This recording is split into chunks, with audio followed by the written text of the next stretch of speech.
"I don't give a damn what black people like you do, Washington. This is Pinewood Grove, and here I am the law," Hans roared, his eyes wild and bloodshot as he looked at Ven like he was just a stray rat daring to wander into his territory. Hans's other hand swung up swiftly, his fist hard as an iron hammer, crashing into Ven's forehead. Blood began to trickle, slowly at first, then pouring in a thick streak down to the corner of his eye. But what Hans didn't expect was that the man before him had once been a strategic advisor to the Department of Defense. "Where are you living? If the place you call home is one where the law only comes from the mouth of the strongest, what would you do?" Ven Washington placed his suitcase neatly by his feet, his eyes scanning the small bus station at the edge of town. The dark suit he wore was pressed sharply to every fold. The cuffs still marked faintly from the military uniform he had just taken off before stepping down from the vehicle. A gentle breeze rustled through the roadside trees, carrying the scent of damp earth and an old air that he thought he had left behind many years ago. A rusty sign, Pinewood Grove, where every memory begins,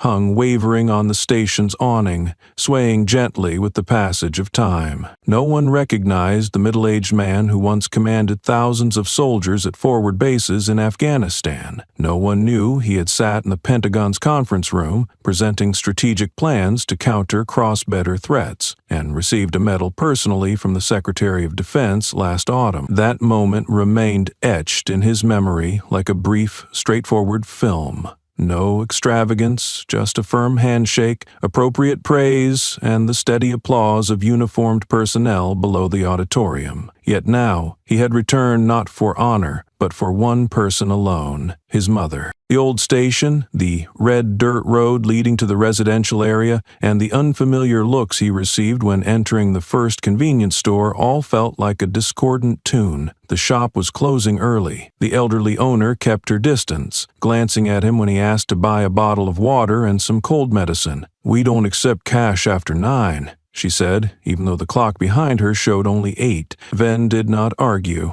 He nodded, took his wallet, and stepped outside. On the narrow sidewalk, a young man in sportswear brushed hard against him as he passed. Ven's shoulder was pushed askew, and his arm instinctively tightened slightly. The youth did not stop or apologize, only smirked faintly. Ven stood still, turned around, then let it be. His eyes, which had once witnessed blood and fire, were now as cold as still water. A police car was parked across the street. Inside sat a young officer, straight-backed with hands on the steering wheel, his gaze fixed on Ven. No expression, no greeting. That look spoke volumes without words. Ven turned away, gripping his bag's handle tightly. A familiar feeling surged, not from the battlefield but from youthful days, when he had been questioned for standing outside a white friend's house, asked to leave a bookstore because he didn't look like someone who could buy anything there. He turned onto a small TJ junction, a road leading south of town where his mother's old house still nestled between two abandoned yards. The wind blew through his collar, the scent of wild grass and thyme hitting his nose. Pinewood Grove no longer smelled of baked goods and dry straw like before. Now it was heavy, silent, a moment suspended between stillness and vigilance. Ven slowed as he neared the street's end. There was something in his step, not exactly fatigue, but a sharp pang felt when returning to a place where one no longer belonged. He raised his head, shoulders still straight, chin slightly lifted, yet his eyes gradually quieted. Pinewood Grove had changed, and he knew he hadn't just come back to care for his aging mother. Another front awaited him, right in the place called home. The wooden house at the road's end, shaded by an oak tree, remained as weathered as in Ven's memory. The faded metal roof, the creaking wooden steps beneath each footfall, and the crooked sign, "God Bless This Home," hanging askew on the porch, its letters worn by time but still there, like a stubborn prayer clinging to a world changing colors. Yellow light spilled from a small window,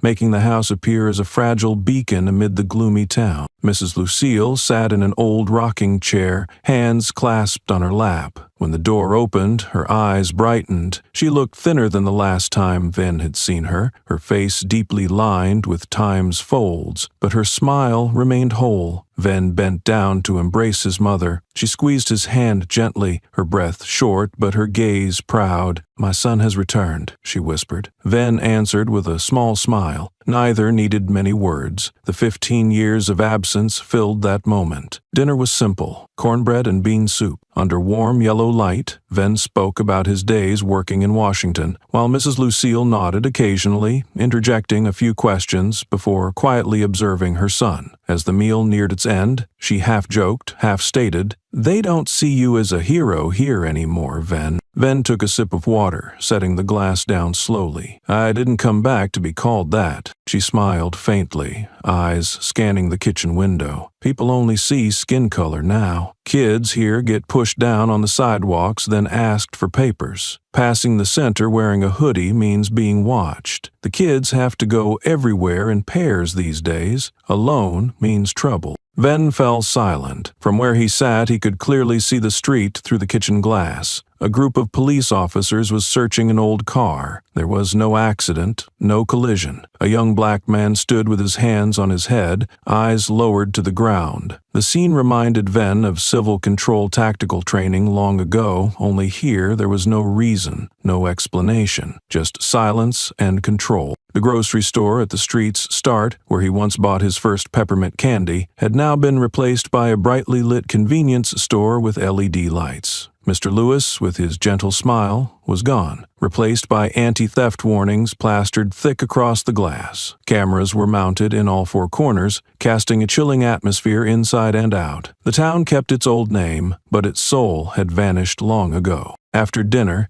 Ven stepped into the living room. The altar for his father sat in the right corner beside an old wedding photo. He placed his hand on the wooden frame, gently brushing away a thin layer of dust. The picture showed a man in a white shirt, his calm face carrying a quiet pride in his eyes. Years ago, his father had said, "Keep going, son. You must return, not to live, but to set an example." Back then, Ven had not fully understood. Now, in this cold town, he began to grasp every word. The wind chime outside the porch suddenly rang, its gentle tinkling like a reminder. Ven turned his head and straightened up. He wore no rank, had no unit, and no weapon, yet his heart was not empty. He whispered to himself, "Tomorrow I will start again, from here." Ven walked briskly along the narrow sidewalk, his hand gently gripping the handle of a paper bag containing fever medicine and some miscellaneous items for his mother. The sky was dimming, and the yellow street lights cast long shadows from the ancient tree canopies. The wind rustled through the warped Wexler Market sign overhead, adding a vague tension that seemed to envelop everything around him. As his freshly polished leather shoes crossed the painted line on the road, hurried small footsteps echoed from the opposite corner, accompanied by the intermittent sobbing of a child. A skinny boy about 11 years old, with dirty clothes, was carrying his younger sister on his back, rushing out from a narrow alley as if fleeing something far worse than fear itself. The little girl, around 3, rested her head on his shoulder, her body drenched in sweat, cheeks flushed red, and tiny hands clutching the torn fabric of his shirt. Ben instinctively turned and stepped quickly toward the two children. The boy stumbled, running while looking back with wide, panicked eyes. Nearing the painted line, he nearly collided with Ven. The older man gently reached out and steadied his shoulder. "What's going on, son?" he asked in a low but firm voice. Ben stammered, breathing hard, looking at Ven like a lifeline in a storm.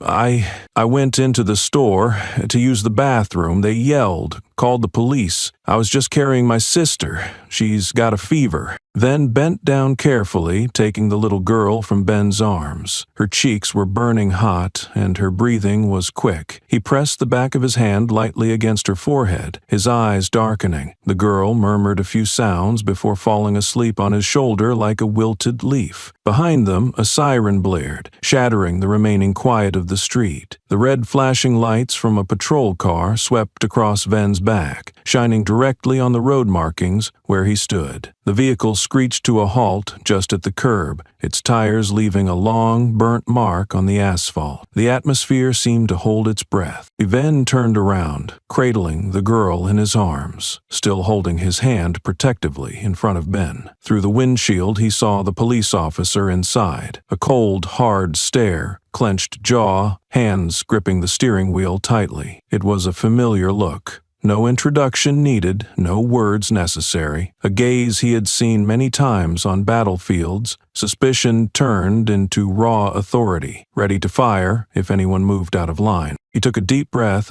squared his shoulders, lifting his chin slightly. His body stood firmly between the two children and the looming threat ahead. The bag of medicine slipped from his left hand to the ground, but he did not bend down to retrieve it. His eyes locked onto the figure behind the wheel, not with challenge, but as a silent warning. The car door flung open with a harsh creak. Heavy police boots hit the pavement, followed by the snap of a belt. The officer stepped out with measured, decisive strides. His hand did not raise a gun, but rested close to the holster, his eyes delivering a clearer command. He was accustomed to making arrests without question. Ben trembled, stepping back halfway before stopping at Ven's feet. "Sir," his voice barely above the sound of falling leaves, "please, don't let them take me." Ben said nothing. His gaze never left the officer approaching. Behind the wrinkles and scars of time lay a lifetime of survival, hundreds of negotiations with enemies, life and death decisions he had carried on his shoulders. But never before had he felt like this. This was his first confrontation where the threatened carried no weapons, demanded no power, and belonged to no clear side. It had no battle plan. It was simply a matter of right and wrong. The wind swept gently across the sidewalk. The smell of burning rubber and children's sweat mixed in the air. Standing on that fragile boundary where justice was threatened, Ven did not back down. He did not blink. He did not bow his head. His first battle in that town had just begun.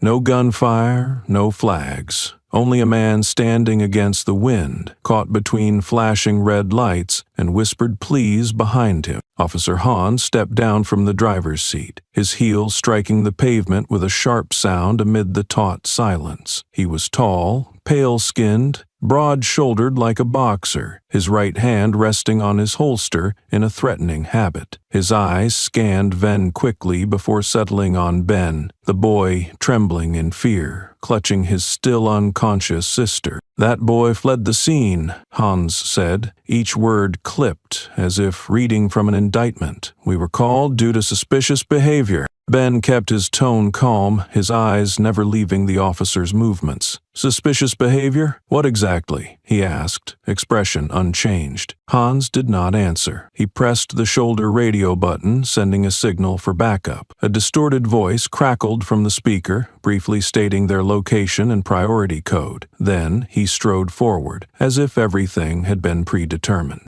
Ben bent slightly, resting a hand gently on Ben's shoulder, and whispered, "Why did you go in there?" Ben pressed his lips tightly, shaking his head vigorously. "I just needed to use the bathroom. My sister is sick," I asked. "But—" Ven nodded, eyes toward the convenience store at the end of the street. The glass reflected the flickering police lights like a pounding heartbeat. According to Ben, the manager had spotted the two children near the display counter and immediately showed irritation, calling security without asking a single question. Then, even though nothing was taken and the boy had done nothing wrong, they called the police, claiming they didn't look like customers. Hans stopped 3 steps away, raising his voice. "Sit down. Hands behind your head." Ben froze, eyes glued to the sidewalk. The girl on his back started crying, her sobs sharp like broken glass cutting the air. Ven stepped forward halfway, voice low but resolute. "This boy is caring for his sick little sister. I was there. He took nothing. He threatens no one." Hands turned. His expression completely changed this time. "Who are you?" "Ven Washington," he replied. "I served 25 years in the United States military. Now, I'm a strategic advisor with the Joint Chiefs of Staff. Hans raised an eyebrow, lips curling slightly as if hearing a bad joke. This is police business, Mr. Washington. No one needs a veteran meddling. Hans looked at him oddly, then pulled a leather wallet from his jacket pocket and produced 2 cards. One was a military ID, the other a federal ID, bearing his name with a faint, embossed seal. He held them out, palm open. I am witnessing an abuse of power, and I will report it. Venz did not look at the cards. Instead, he looked at Ven's eyes, slowly scanning him from head to toe as if appraising an object. Then he gave a soft, icy laugh without sound. Here, you are nothing. At that moment, Hans spoke into the radio an arrest order, citing resisting inspection, attempted escape. Ben was forced to kneel on the pavement, hands behind his head. The girl collapsed on his shoulder, crying hoarsely. Ben slid his hand into his inner jacket pocket, thumb activating video recording on his phone. The screen dimly showed the officer's face framed by flashing lights behind him. He did not need a clear shot, just to capture the truth. Cold wind whipped across the street, carrying the whispers of a few bystanders near a cafe across the road, hesitant to approach. In the flickering light reflecting off the dark pavement, Ven knew one thing for certain. This was not over, and if anyone thought he would stay silent, they had never seen how a soldier chooses to begin a counterattack. Ven took a step forward, his eyes fixed on Hans, his voice calm and resolute. He said, I ask you to stop restraining the boy. He is a minor, with no specific charges and no violent behavior. Hans glanced sideways, smirking with a look that dismissed Ven's very presence. Ven did not allow him to interrupt. According to civil rights laws, every citizen is protected against arbitrary searches and detentions. Police are not permitted to arrest based on subjective feelings or irrational judgment. Ponce frowned, letting go of his radio, his gaze darkening. You are obstructing an officer in the performance of his duties. No, Ven replied evenly, his voice sharp as a blade cutting paper. I am asking you to comply with the law. At that moment, Ben held his younger sister close, his face pale, eyes locked on the 2 adults, as if waiting for someone to touch a ticking bomb. Ben turned his head to look at the boy, gently placed a hand on his shoulder, then faced Hans again. He pulled his phone from his inner pocket, activated the camera facing Hans. The action was slow and deliberate, like when he used to disarm a safety lock before entering a combat zone. The screen clearly showed Hans's face under the red light of the police car. Ven raised his hand slightly and spoke loud enough for the whole street to hear. I am currently recording illegal coercive actions against 2 minors without evidence of guilt. This behavior violates civil rights and the duty to conduct proper investigations. A wave of whispers spread from across the street. Several people near the cafe took out their phones and hesitantly started recording. A young couple hurried across the street with their child but kept looking back. No one approached, but all eyes focused on one point. At the crosswalk stood a calm black man, confronting a weapon that didn't need to be drawn to instill fear. Hans stepped closer. The distance between them was now half an arm's length. His voice lowered but did not soften. I don't care what black people did in Washington. This is Pinewood Grove. Here I am the law. Ven did not blink. His gaze held no anger or fear, only an unsettling calm, the kind of silence that makes the opponent feel as if they were speaking to a mirror. The law, he said slowly, is written to protect both the vulnerable and those in power. When an officer uses the law as a club instead of scales, that system loses its credibility. Congress must approve, and how? Congress. Very well. Hans squinted, as if trying to analyze what kind of enemy the man before him was. Ven did not back down, his hand still holding the phone steady. Behind him, the police car's spotlight continued to sweep the street like a hostile heartbeat. Amid the whistling wind and the recording device's hum, everything seemed poised on the edge of a cliff, one wrong breath away from falling. Ven tilted his head slightly back, his voice low but firm. "He stands behind me." Ben stepped back half a pace, pressing closer to him. In the flickering light and under watchful eyes, Ven knew he had just stepped into the gray zone of a war without bullets, where a single look could ignite violence,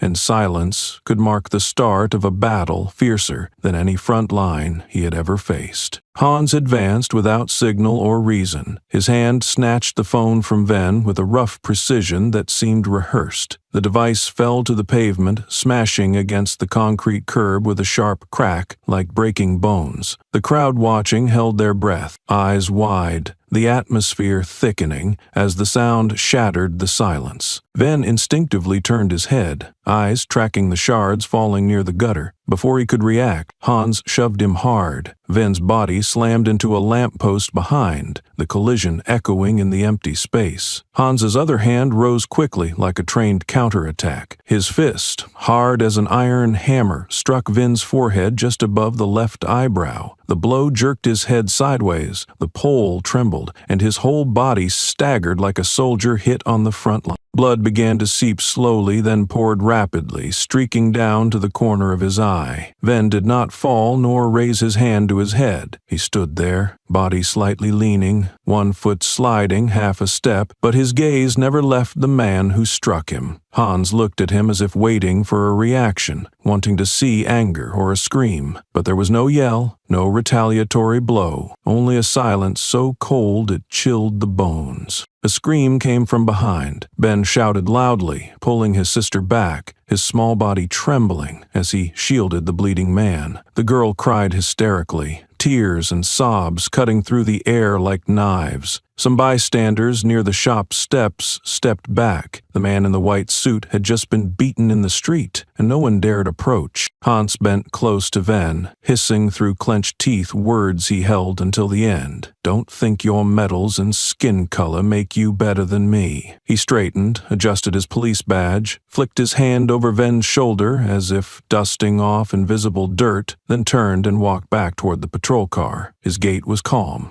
unhurried, as if he had just completed a dull administrative task. Ven leaned against the lamppost, blood soaking through his shirt collar, spreading into a blurred red circle. He said nothing, did not wipe the blood, eyes following Hans's retreating figure, fading into the lights. There was no hatred in his eyes, only the cold emptiness of a man who once believed in discipline and honor, now betrayed by them in the heart of the city. A young woman near the kiosk hurriedly pulled out her phone, hands trembling. Her face was pale as she raised the device to record. A middle-aged man beside her bowed his head, whispering to himself, "They beat him. He did nothing." A second police car arrived, stopping at the end of the street. When an officer tried to get out, Hans waved his hand lightly, as if shooing flies. The other hesitated for a moment, then closed the door again. The wheels spun slowly, slipping away in programmed silence. Ben stepped forward, a tear-streaked face, eyes fixed on the blood dripping from Ven's forehead. He no longer cried or screamed. He just stood there, shielding his sister, small shoulders trembling with each breath. Ven slowly raised his hand, brushing over the wound, blood staining his fingertips. He stared at it for a long moment, then nodded very slightly. A nod that confirmed what had just happened was not a mistake or an isolated act. It was the beginning. And he had just entered a battle without commanders or maps, with only truth and blood as the sole constants. The ambulance sped through the quiet street, its siren fading as it entered the county hospital grounds. A medical staff member wheeled the stretcher into the emergency room, then the rest was a series of cold, routine procedures, taking blood pressure, wiping blood away, stitching the deep cut above the left eye with black thread. No one asked why a tall, middle-aged man, his shirt stained with blood, was brought in with such a severe wound right over his eye. They worked as if handling a minor traffic accident on a calm afternoon. Ven lay still, his eyes fixed on the white-painted ceiling, the occasional light casting shadows on his bruised cheekbone, making the swelling more pronounced. The hospital room was clean but old, with stained walls near the ventilation holes, thin curtains gently swaying to the rhythm of the air conditioner. No one entered, no police officer came to inquire, and no one recorded a report. A TV screen mounted on the wall played a news segment,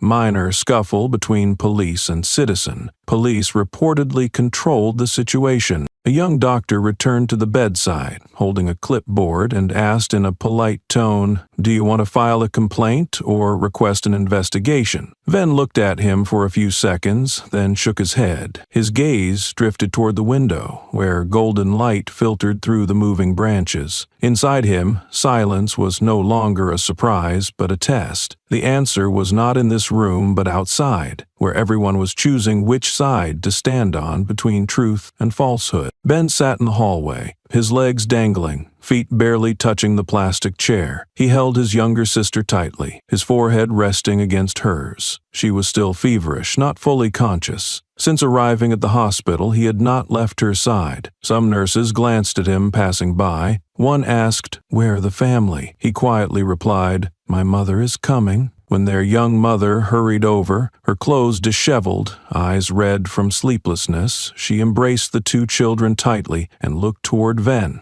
who leaned against the wall at the end of the corridor. She bent down, whispered thanks, then grasped her children's hands and quickly left, as if afraid someone would notice they had stayed too long. Venn sat up and took his backup phone from his personal bag. He opened the contact list and scrolled through the names of people who had worked with him in community security advisory programs. The first person did not answer. The second sent a message, "This is a local matter, I can't help." The third simply replied, "Sorry, that's too sensitive for the station." Leaning back in his chair, he replayed the video Ben had sent through the internal location app. The footage was blurry, shaky, and tilted, but it was still clear enough to see the officer striking a man standing motionless on the street. There was no sound, only flashing lights reflecting off the blood on the asphalt. A brief caption below the clip read, "I recorded it before they smashed your phone." Venn turned off the screen, brought his hand to his mouth, and lightly clenched his fist. This silence was not the kind he had faced on the battlefield, where enemies hid behind hot sand and red dust. This was selective silence, a collective choice not to touch what was uncomfortable. And this time that choice was not his. It belonged to every person scrolling through the news, reading vague headlines, then scrolling down to check the weather. Venn tried to understand the hospital ceiling blurred in Venn's eyes as he half-closed them. The dried blood at his temple throbbed faintly, like a ringing in the ears after a loud gunshot. This was a wound he was not allowed to bandage because it was not on his skin. Venn woke in the middle of the night, his back soaked, his hands gripping the corner of the old wooden bed until his knuckles turned white. His eyes opened wide. Ibu did not see the ceiling, only the glaring lights from a helicopter shining on the sand. In his dream, he was back on the Kandahar battlefield. The sharp sound of gunfire mixed with screams bounced from the radio. A young soldier to his left collapsed, his eyes still open, unable to utter his final command. But in an instant, the scene vanished. The sand and comrades faded, replaced by cold asphalt and the stinging sidewalk of Pinewood Grove. His blood spread under the police car lights, staining like a shame never before known in his military career. He sat up, fingers trembling slightly as he turned on the desk lamp. On the wooden surface lay a small notebook, a pen stuck at an angle, and a military ID placed beside a government advisor card. Each item was proof of 25 years of service at various ranks across many regions. On the day he was honored at the Pentagon, hundreds in uniform stood and saluted him. Every handshake was a silent promise that men like him, those who shielded others with their bodies, would always be respected. But lying on the ground, his hand being dragged, cheekbones swollen and bruised, no one recalled those promises. The local TV station, where he had once donated equipment for a community program, did not report the incident. The city hall, where he had once spoken about the spirit of service, remained silent. He held up his military ID and stared hard at the old photo. The face in the picture was neat, stern, eyes confident and disciplined. But in the eyes of the white officer that day, he was not a colonel who once advised hostage rescue strategies. He was a black man, appearing at the wrong time, The ID, once his badge of honor, had become invisible in the place he called home. The old battlefield had laws. There were enemies and friends, orders and boundaries. Here, he realized, he was fighting a nameless enemy wearing a badge, trained to maintain order, but taught to suppress resistance with force. That enemy did not hide in darkness. It appeared in broad daylight, acted before the public, and was still patted on the back and praised after the shift. The wound on his face would heal, but what weighed heavily on his heart was the look from the neighbor's boy, the son of an old comrade, when he saw Ven at the supermarket. The child who used to run after him, calling him Uncle Ven, Thuariario, Horio, now shrank back, pulling his mother's hand quickly down another aisle, as if his presence was linked to trouble, scandal, and a truth no one wanted to be involved in. The silence surrounding him was greater than any punch Hans had ever thrown. He reached for the notebook beside the bedside lamp. On the first blank page after the incident, he wrote a line. "The first day I was beaten was not because of my actions, but because of my existence." He stared at the words for a long time. It was no longer a personal note, but an undeniable admission. Once ideals are shattered by those wearing the colors of the state, silence is no longer neutrality. Silence is cooperation, and he did not return to cooperate with wrongdoing. The pen remained in his hand. But the next page would contain more than a single line. There would be plans, strategies, contacts, and counterattacks, because from tonight he knew the new battlefield was where he stood.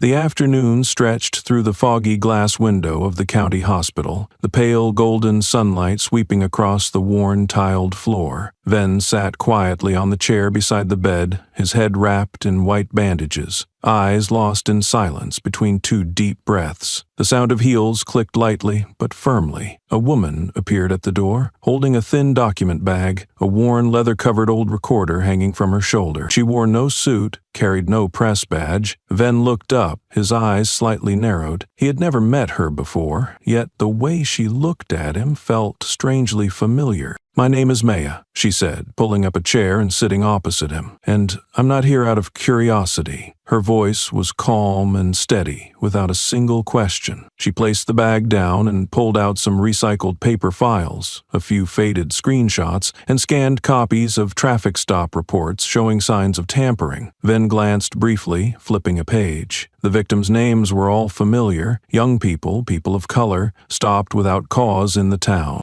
"I used to work for a newsroom in Richmond," Maya said, placing her hand on the recorder, "until I investigated a case where police accidentally shot a 14-year-old boy holding a soda bottle. The editorial board chose silence. I chose to leave." She told her story as if reading from a forgotten file herself. After losing her job, she moved to Pinewood Grove. Initially, she intended to stay only a few months, but the numbers and traces kept appearing. Her blog account was locked 3 times, her car vandalized twice, and once she was nearly pushed down the apartment stairs. Yet she kept writing, kept investigating. She did not wait for anyone's permission to speak out about what everyone feared to face. "This file," Maya pointed to the stack on the table, "is only a small part. It can't be aired on television, but it is real." Ven put the documents down and looked straight at her. In that gaze there was no doubt, only assessment, an old instinct of someone who had to read others in seconds to survive. Her eyes did not waver or tremble, yet deep within them was a faint, silent, steel-sharp gleam. The light of someone once abandoned, pushed out of safety, who still stood for one thing only: the truth. "They beat you because you are the kind of man who, if he wakes up, will not swallow silence like a painkiller," was her first sentence after placing the recorder on the table. A firm statement. Ven leaned back, his shoulders slightly falling. He had yet to decide whether to speak out, but what he saw in her hands was no accident. This was not a misstep. It was a thin ice layer over a pond already cracked long ago. Maya took out an old craft paper sheet and spread it on the table. It was a hand-drawn map of the town, marked in red pen with spots where police often set up checkpoints, mostly around the black residential neighborhoods. Next to it were several addresses, victims who had been beaten and threatened, but no one dared testify. "We don't have time to wait for courtesy," Maya said, her voice low but as hard as stone. They will cover what's been revealed, erase traces, suffocate responses. If you truly want to fight, we must start tonight. She folded the map and pushed it toward him. Under the pale yellow light spilling onto the hospital table, no one spoke further. Yet Ven's slight nod was enough for a front line to begin to take shape. The cafe hid on a small street beside the hospital, its dim yellow light casting shadows over the rough brick walls. The gentle clinking of a spoon against a ceramic cup was as quiet as the conversation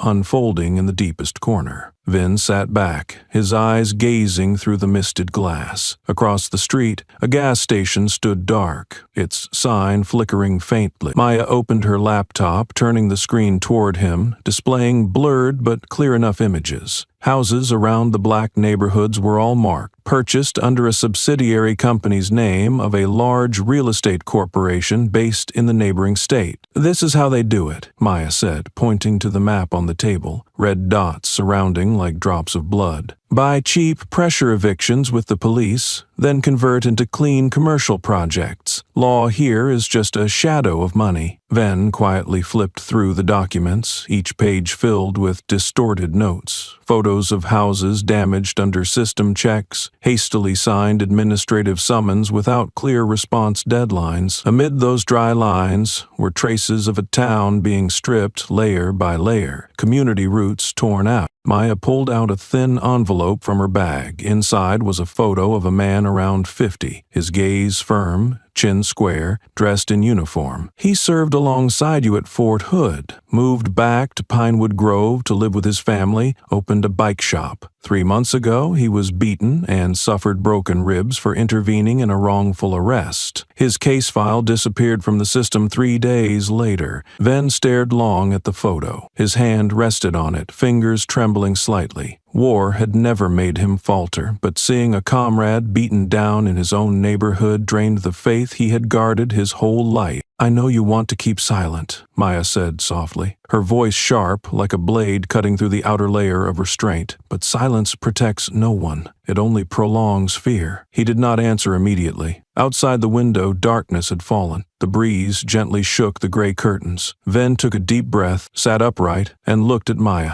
"They don't know I still keep in contact with some people in the Veterans Council," he said slowly. "I can request an independent investigation. It won't be fast, but enough to overturn some things." Maya nodded. "I will keep meeting witnesses. Some are ready to speak out, but they need to know they are not alone." Neither shook hands nor recorded minutes. Their eyes met long enough to understand what was agreed, without words. Maya closed the laptop, gathered the map and papers, and stuffed them into her bag. Ven took an old handkerchief to wipe his glasses and stood up. "I once led on the battlefield," he whispered, as if to himself. "Now I'm ready to be the last soldier at home." The cafe door opened and night air flowed in, cold and damp. Across the street, a black SUV idled beside a lamppost. Its headlights flashed briefly like a signal. Maya saw it, and so did Ven. Neither spoke. They stepped out, walking straight into the darkness, as if each step had been rehearsed beforehand. The first step always shakes the ground. And they just took it.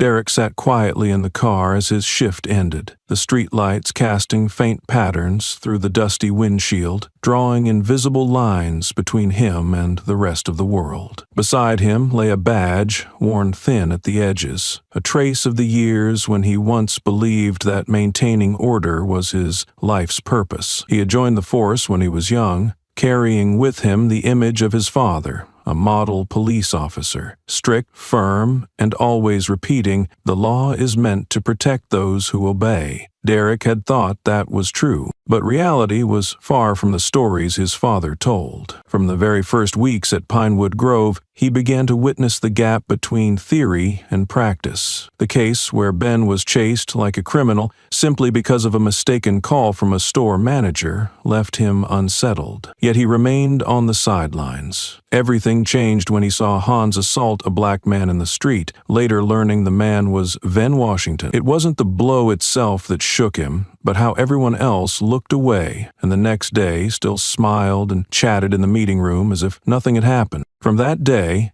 Derek started documenting everything. He wasn't sure what he would do with the records, only that he could no longer keep his eyes closed. Each report was backed up and every vague order was noted. He pasted these notes inside his locker and locked it carefully every time he went on patrol. Then, one night, hearing Maya say on an independent podcast, "Silence from within is the highest wall the truth must climb," Derek decided to act. He sent the first batch of documents through an encrypted mailbox. They included internal reports, unusual shift schedules, and handwritten instructions from superiors urging a quick resolution if the subject shows resistance. Maya replied 2 days later. The first sentence she wrote was, "I know you're in the force. The way you describe the shift structure couldn't be faked." She suggested a meeting, but Derek declined. He knew that one slip, one reveal of his identity, and everything would be over. After each information drop, he began to sense changes. One morning, his desk was rearranged.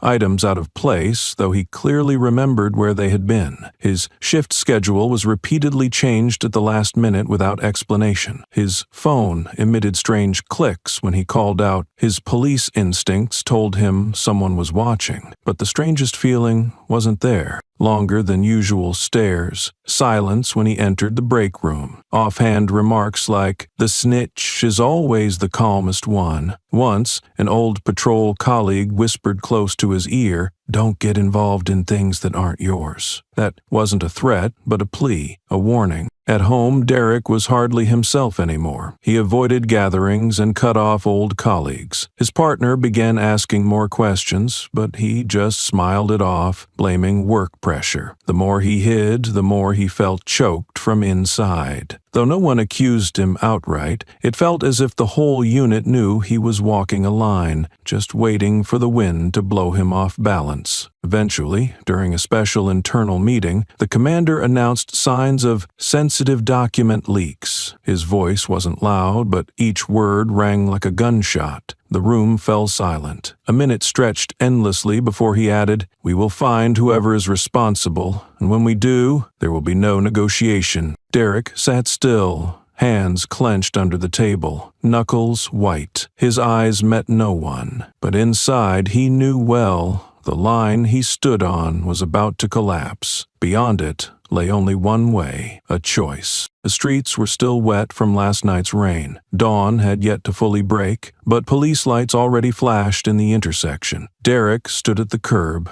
eyes fixed on the thin figure of a black youth pressed face down against the car hood. The license plate had a single misprinted digit, but to Hans that was a valid reason to conduct a suspicious behavior check. The youth did not resist. He said only one sentence, "I'm on my way to an early shift." Yet within 3 minutes, Hans's hand pressed hard on his neck, head slammed into the cold metal. Another officer yanked open the car door for a search. Third pulled out a stun baton. Derek stood 4 steps away, silent. He neither signaled nor intervened. When it was over, the young man was handcuffed, his left cheek bruised, blood trickling from the corner of his mouth. He was shoved into the car like an anonymous package. Back at the station, laughter echoed in the break room. Hans bragged, "If he'd struggled a bit more, I would have snapped his neck. Kids like that only learn when their heads hit the metal." Some laughed along, others remained silent. Derek said nothing. He stepped outside, went straight to the restroom, locked the door, and retched until his eyes turned red. The memory of that youth's gaze haunted him all day. Not a look of fear, but one without surprise, as if he had known it would happen, as if he had been through it before and knew it would happen again, no matter if he screamed or not. That night, for the first time in weeks of avoidance, Derek contacted Maya and arranged to meet at a quiet park. Meeting under the dim streetlights, he neither shook her hand nor introduced himself. He just opened his bag and pulled out a carefully plastic-wrapped stack of files. Maya read the clear print. List of officers transferred to civilian control training. Project M99. Civic Restoration League. Nothing needed explaining. Each name was a memory. Some had quit. Some were still patrolling every day. She looked up, eyes full of emotion but voice steady. Thank you for not being silent like the others." Derek nodded slightly. He did not explain why he did it, but they both knew. The line had been crossed. Beyond it, there was no turning back. 3 days later, he was summoned to the Internal Affairs office. No specific accusations, just a routine check on security and procedure compliance. Everything in the room was by the book, official, but no one looked at him as a colleague anymore. Back home, Derek sat at his computer writing a resignation letter. He did not send it, not yet, but for the first time in his life, he did not feel regret. He had once believed the police were the solution, but now he knew when a system is designed to make people bow their heads, staying inside is a form of complicity. Late at night, he opened his notebook and wrote a short line. "I once believed I was part of the solution, but I realized I was part of the problem." The streetlight shone through the window pane, reflecting on the police badge recently removed from his uniform. It lay quietly on the desk, no longer symbolizing anything. The box of documents arrived in Maya's hands on a drizzly afternoon. The sender was Thomas Granger, a veteran who had served under Venn Washington and now worked at the National Military Archives. There was no message except for a typed, italicized note on the outside, "Withdrawn from the system by direct order, do not distribute." This could only mean one of two things. Either it was too dangerous to disclose or too shameful to keep. Maya opened the box. The thin sheets of paper still carried the damp smell of the storage room. She carefully flipped through each page, determined not to miss a single word. Right from the first few pages, a place name made her pause. The southern suburbs of Pinewood Grove, where, 15 years earlier, hundreds of black households had been forcibly cleared. At the time, the official reason given was emergency planning to build a military training support zone. The press reported for a few days, then fell silent. No one was held accountable. No one got their homes back. Within this file, the truth was far clearer. It revealed a coordinated plan between local government and the Department of Defense, codenamed Special Urban Security Operation. Officially, it aimed to ensure safety after widespread riots, but vague phrases like handling high-risk hotspots, controlled coercive response, and clearing potential disruptive residential structures sent chills down Maya's spine. This was not a protection plan. It was a strategy of social manipulation disguised as security. She turned to the appendix. A list of strategic advisory members appeared. Under the printed letters, Maya recognized a familiar name, Colonel Venn Washington. She frowned. Next to his name was a handwritten risk assessment in bold blue ink. Harsh measures are necessary to maintain order, even if short-term damage occurs. Signed, VWW. Maya froze. Not because she doubted Venn's character, but because she never imagined he could be part of such a decision. She reread the note 3 times before placing her hand on the document's edge, overwhelmed by a strange feeling, disappointment, suspicion, or simply the fear of seeing darkness within someone she trusted. She spent nearly 2 hours weighing whether to give the documents to Venn. Part of her wanted to hold on until the right moment, yet another part reminded her that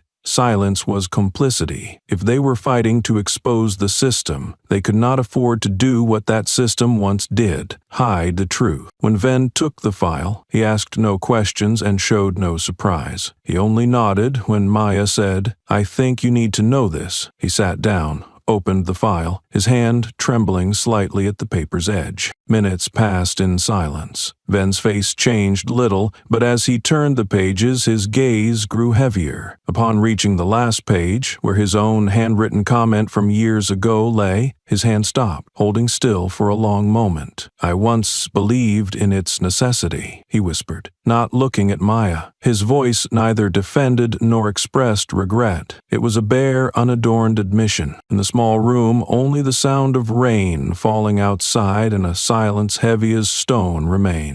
A new chapter had opened, not to accuse, but to begin the harshest dialogue between a man and the past he once believed was right. After receiving the file from Maya that evening, Venn did not return to the office. He went straight home, quietly, as if carrying the entire battlefield in his mind. The old wooden house at the end of the dirt road where he had grown up was now the refuge he sought when outside voices had become superfluous. Ven neither turned on the lights nor ate dinner. He sat on the porch all night, hands gripping the wooden railing tightly, eyes fixed southward toward the neighborhood once home to black families, cleared to maintain order. Old memories surged like a flood. Afghanistan, Kandahar, dusty border roads, sudden ambushes, bullets piercing the night. That was where he once believed force was the tool of peace. On the battlefield, Ven never questioned. He trusted the reason America sent him there, believing that keeping a land quiet through discipline was a mission beyond justification. Yet now, what was once called a domestic security strategy bore the same logic applied to his own people. There were no live bullets, but there were riot police, coercive orders, lockdowns, and the tacit silence among those in uniform. That night, his mother woke feeling cold. She slowly stepped onto the porch, carrying a thin blanket, finding her son staring blankly into the darkness. Without asking anything specific, she simply sat beside him and softly said, "Is there something keeping you awake?" Ven said nothing. That question needed no answer. It was an acknowledgement that she had seen the weight on him, as any mother could feel from her child. The next morning, he met Maya again. Her eyes no longer held suspicion, but a silent respect. Contrary to her fears, Ven was not angry. He said, "Thank you for showing me. If I still thought I was right, then I would be like them." That sentence was not a justification, but the conclusion of a man who dared to face the darkness he once stood in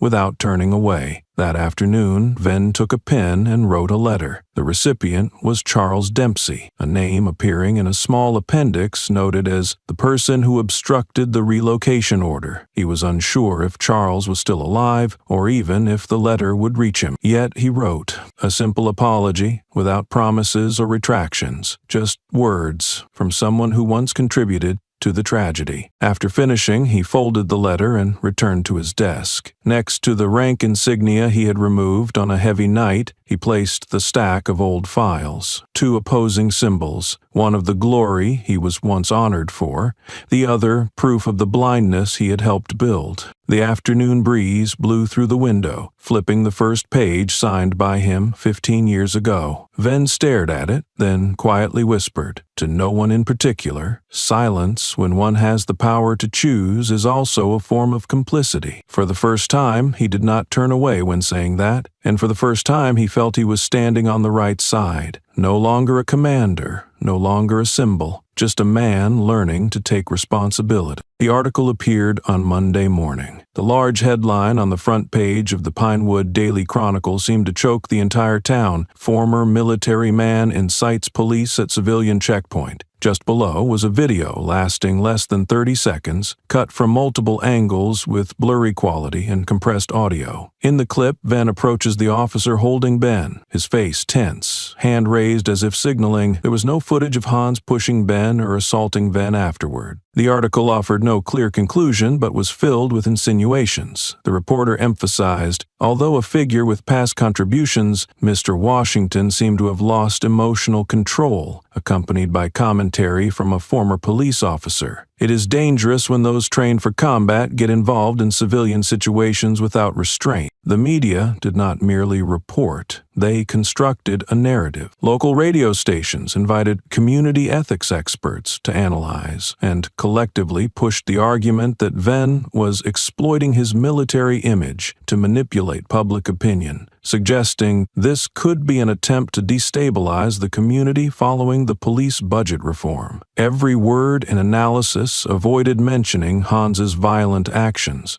No one spoke of Ben. Maya noticed something unusual about the speed of the information spreading. Less than 6 hours after the incident, the article was present on all local news platforms. A close source revealed the article bypassed the usual internal censorship process and was directly pushed from above for immediate release. Simultaneously, the police department's communications office held a brief press conference stating the case was under internal review, while refusing to provide details, citing community security. Ben did not react immediately. He was silent, reading the article repeatedly with an unchanged expression. Others, however, were not so calm. His already frail mother received threatening calls late at night. Ben was asked to take a temporary leave from school until the situation stabilizes. At the supermarket, someone sneered that he was causing trouble for attention. A white woman quietly pulled her child closer as he passed by. Even Maya received anonymous messages. A forged audio clip was circulated, her voice altered and edited to appear as though inciting an attack on the system. Public opinion is split. Half trusted the media, while the rest remained silent, uncertain of what was truly happening. Within days,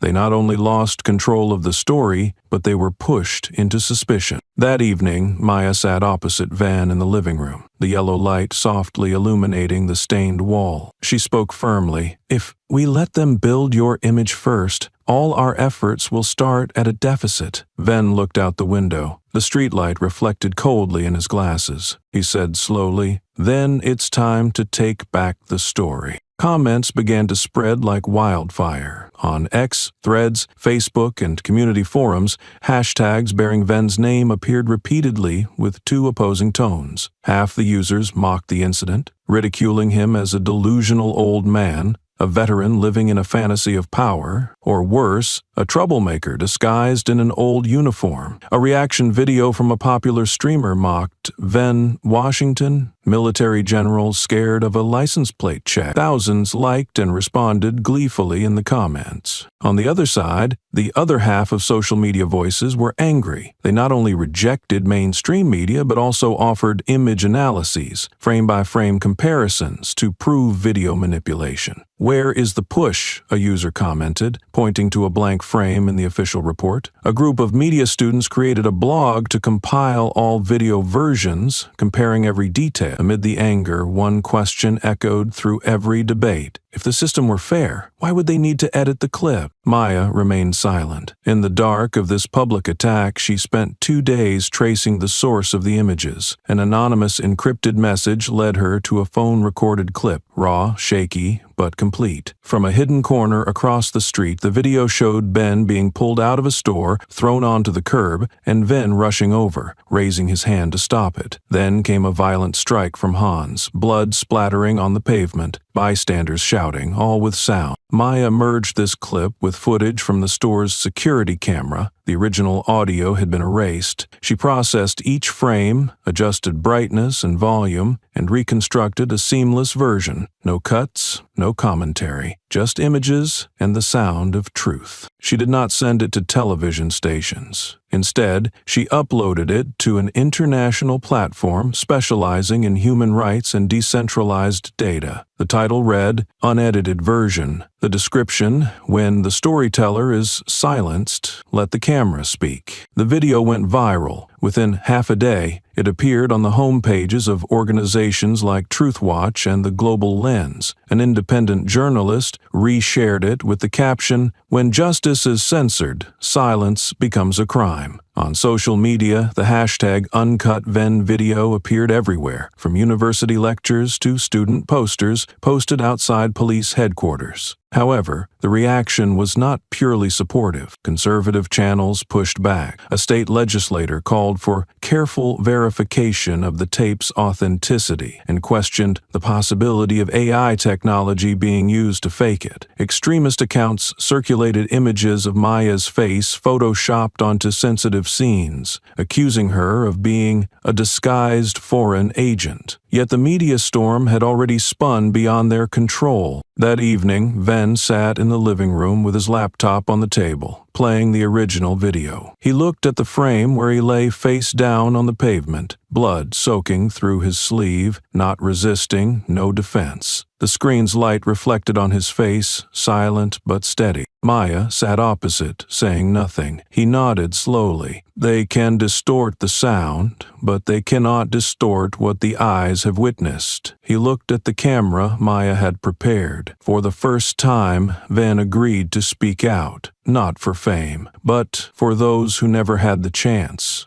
Clarice Monroe entered the meeting room with the resolute demeanor of someone who had faced the system many times and never backed down. Venn stood up and shook her hand, his eyes filled with a mix of respect and a tense seriousness that was hard to hide. They said little, opening a laptop and starting to review the video of Hans beating him that day. Clarice watched from beginning to end, her face almost expressionless, occasionally taking notes. When the clip ended, she nodded slightly. "We have grounds." Venn shared everything he knew, from Hans's unusual behavior to the murky connections between the local police and businesses. Maya added audio files, anonymous letters, and internal reports that Derek had risked smuggling out. Clarice carefully examined each piece of evidence, methodical like a doctor reading scans of a complex case. "We will file a lawsuit under Section 1983, violation of civil rights under color of law. But I won't stop at Hans. If the system covers for him,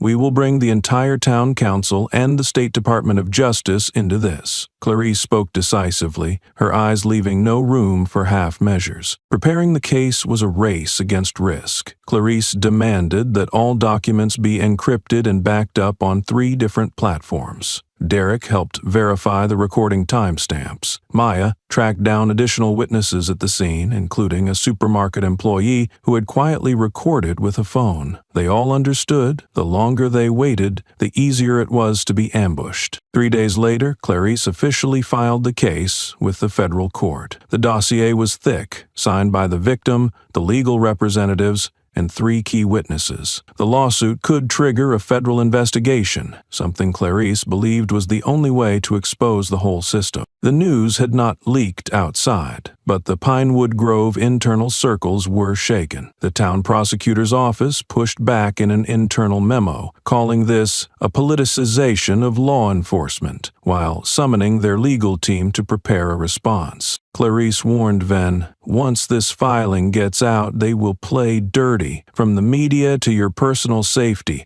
Are you sure you're ready?" Venn looked at her, his voice hoarse. "I've stood before the Taliban. I won't back down before a town council." On his way home, Venn passed the police headquarters. The yellow light spilling from inside cast a dull glow. Someone stood in the shadows, but he didn't stop. The badge Hans wore that day remained in his memory like an unhealed scar. Now he was no longer alone. Ahead lay the legal battle he had chosen, not for personal honor, but for children like Ben who deserved to grow up without fear. A silver SUV parked 3 houses away from Maya's, engine off but windows glowing faintly with blue light. For 3 consecutive nights, it appeared in the evening and vanished near dawn. Maya first became suspicious when she saw it reverse as she stepped out, but it wasn't until the 4th night that she was sure it wasn't a coincidence. The front door lock showed slight scratches. Nothing was missing. Everything inside remained in place, yet her laptop keyboard bore a strange fingerprint. When she turned it on, the encryption software automatically disconnected and warned of unauthorized access from an internal device. The clear sign was a message: "We are inside." At the police station, Derek quietly opened his personal drawer. Inside lay a brown envelope without a postal stamp. He opened it to find a blurry printed photo of himself talking to Maya at the park the day before. The angle was distant but clear enough to see both their faces. Attached was a scrawled note: "Silence means survival." No signature, no identification, just a bare warning. Maya immediately rechecked her entire communication system. She replaced all equipment, switched to a private encrypted connection,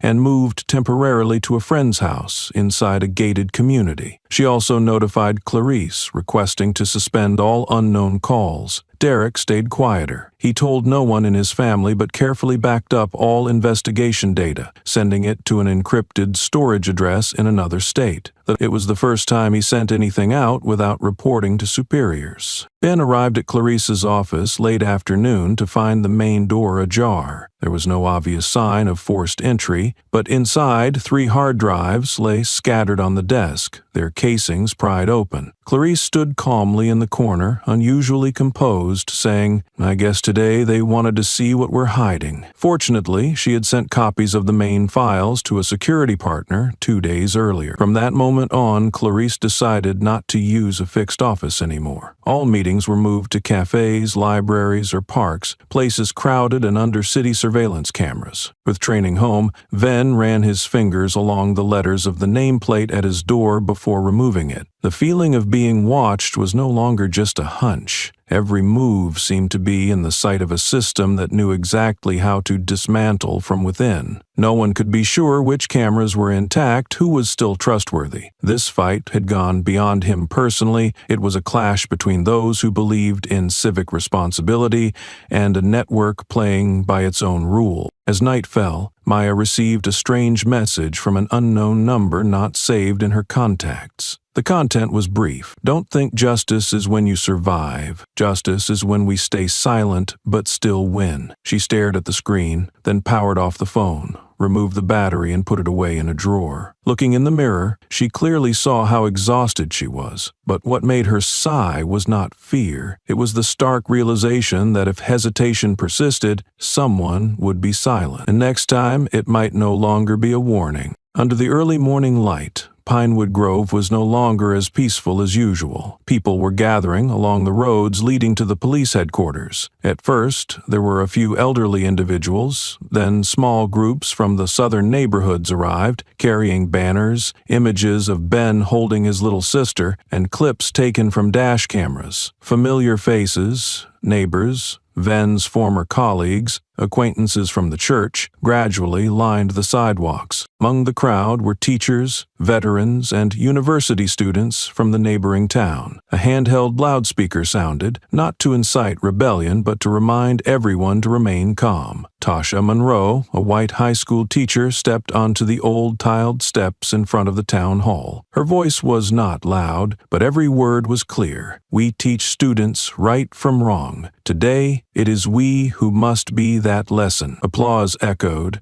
reaching the police barricades surrounding the headquarters. A group of officers stood silently on guard, dressed in riot gear. When Venn appeared at the end of the street, the crowd seemed to part to let him through. He wore no uniform and carried no badge, only an old coat, his head held high. He walked straight to the barricade without shouting or showing anger, raising his hand in a gesture for silence. His voice was deep, ringing like a command from old battlefields. "We come to ask questions, not to destroy." Maya walked beside him, clutching a file tightly. An old soldier in the crowd stood at attention, saluting, a gesture that spread through the area like a quiet wave, bringing respect instead of chance. Behind the barricade, Chief Linden watched everything through internal cameras. Venn's arrival made him change plans. He ordered a reduction in the defense level and invited Venn for a private negotiation. One person, no more than two. Venn did not hesitate. He looked at Maya and nodded gently. The two crossed the barricade in complete silence. No one shouted, no one pulled out phones to record. Only an elderly woman with silver hair knelt before the station gate, placing a bouquet of white flowers on the ground. A handwritten ribbon wrapped around the bouquet read, "Ben could be my grandson." Amid the wind and heavy breaths, it felt as if all of Pinewood Grove was holding its breath, waiting to see whether justice this time would speak from within or continue to be buried. Inside the old meeting room of Pinewood Grove Police Station,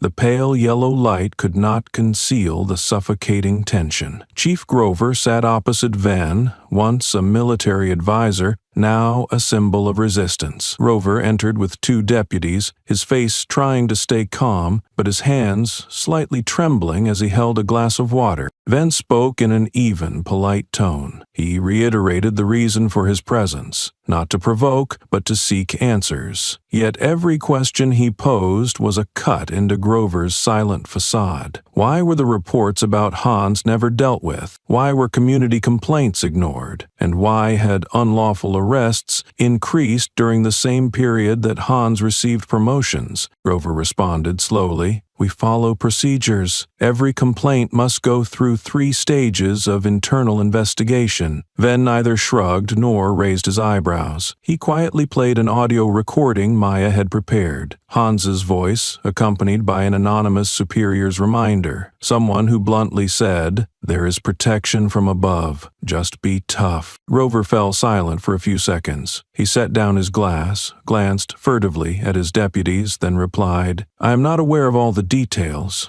I did not sign those orders." Ven looked him straight in the eye. "And because you did not sign, you think you are innocent?" Without raising his voice, he made the whole room fall silent. "Your procedures are killing the people." At that moment, a young officer knocked and entered, handing Maya a sheet of paper. It was a list of those requesting transfers or temporary suspension. Maya glanced quickly and leaned over to whisper, "They are beginning to choose sides." Grover lowered his head for a moment, as if realizing the unified facade had cracked. Meanwhile, Hans was held in the isolation room. He said nothing, but his face was blank, no longer showing the usual arrogant look. Grover had not ordered an official arrest yet, citing the need to maintain internal stability, but fear was already evident. Ven wasted no time. He presented 3 demands: an independent investigation by an external agency, lifting surveillance orders on Ben, and a public apology to the community for past misconduct. Grover bit his lip and asked for 24 hours to work with the state authorities. Ven agreed, but did not withdraw his warning. "I am not here to give an ultimatum. I am here to remind you, if conscience still exists, this is the last moment for it to speak." As the 2 left the room, Maya stepped past a window looking out. The crowd remained still, no cheers, no chaos. No one knew exactly what had happened inside, but all were silent. Ven passed through the main door without another word. A boy about 16 held high a hand-drawn sign, "If you fail, we will carry on." The late sunlight shone on the dust on the stone steps. Before the police station, the silence of hundreds rang out like a declaration that justice was no longer a favor, but a promise,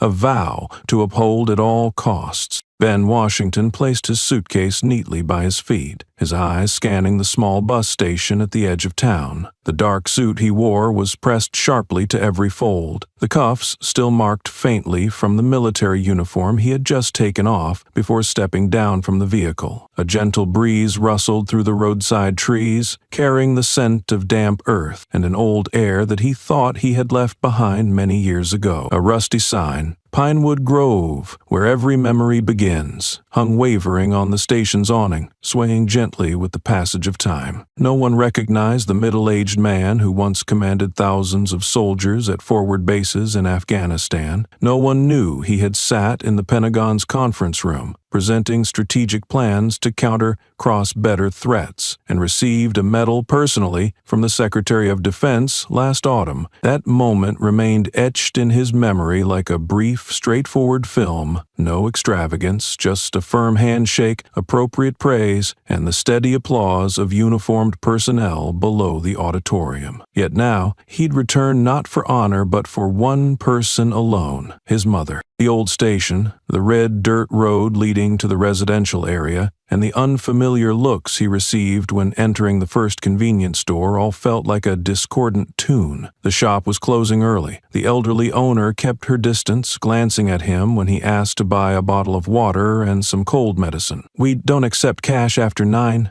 she said, even though the clock behind her showed only 8. Ben did not argue. He nodded, took his wallet, and stepped outside. On the narrow sidewalk, a young man in sportswear brushed hard against him as he passed. Ven's shoulder was pushed askew, and his arm instinctively tightened slightly. The youth did not stop or apologize, only smirked faintly. Ven stood still, turned around, then let it be. His eyes, which had once witnessed blood and fire, were now as cold as still water. A police car was parked across the street. Inside sat a young officer, straight-backed, with hands on the steering wheel, his gaze fixed on Ven. No expression, no greeting. That look spoke volumes without words. Ven turned away, gripping his bag's handle tightly. A familiar feeling surged, not from the battlefield but from youthful days, when he had been questioned for standing outside a white friend's house, asked to leave a bookstore because he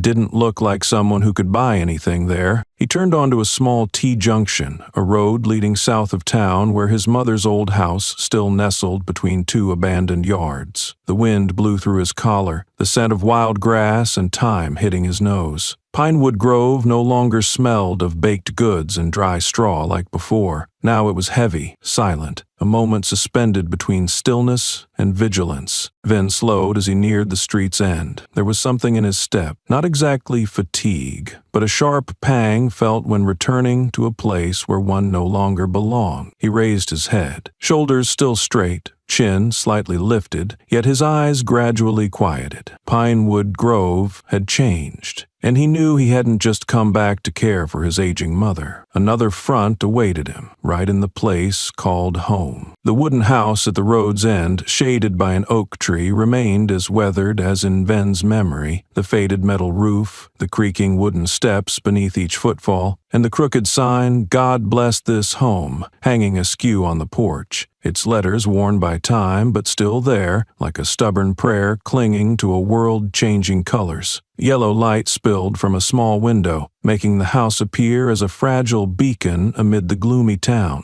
Mrs. Lucille sat in an old rocking chair, hands clasped on her lap. When the door opened, her eyes brightened. She looked thinner than the last time Ven had seen her, her face deeply lined with time's folds, but her smile remained whole. Ven bent down to embrace his mother. She squeezed his hand gently, her breath short, but her gaze proud. "My son has returned?" she whispered. Ven answered with a small smile. Neither needed many words. The 15 years of absence filled that moment. Dinner was simple. Cornbread and bean soup. Under warm yellow light, Ven spoke about his days working in Washington, while Mrs. Lucille nodded occasionally, interjecting a few questions before quietly observing her son. As the meal neared its end, she half-joked, half-stated, "They don't see you as a hero here anymore, Ven." Ven took a sip of water, setting the glass down slowly. "I didn't come back to be called that." She smiled faintly, eyes scanning the kitchen window. "People only see skin color now. Kids here get pushed down on the sidewalks, then asked for papers. Passing the center wearing a hoodie means being watched. The kids have to go everywhere in pairs these days. Alone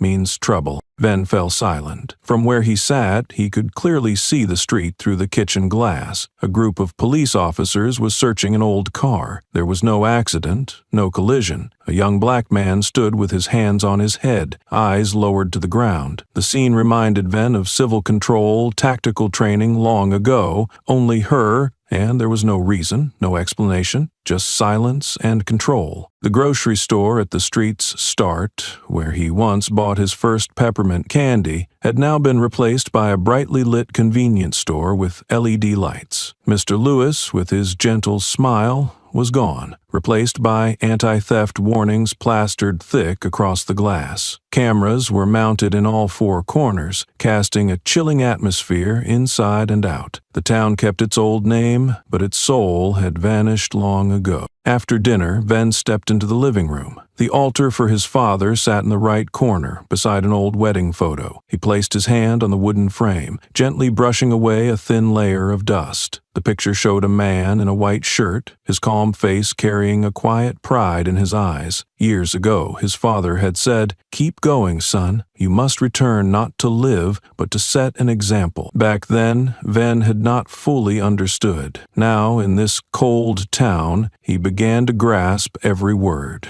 The wind chime outside the porch suddenly rang, its gentle tinkling like a reminder. Ven turned his head and straightened up. He wore no rank, had no unit, and no weapon, yet his heart was not empty. He whispered to himself, "Tomorrow I will start again. From here." Under the gloomy sky of Pinewood Grove, a new light cut through the silence. That morning, Maya stood in a small room nestled within the old residential area in the southern part of town, accompanied by a group of lawyers and two independent journalists. On the table, lay a dossier that she and Derek had spent months collecting and verifying, secured by 3 layers of encryption. The truth was waiting to be awakened.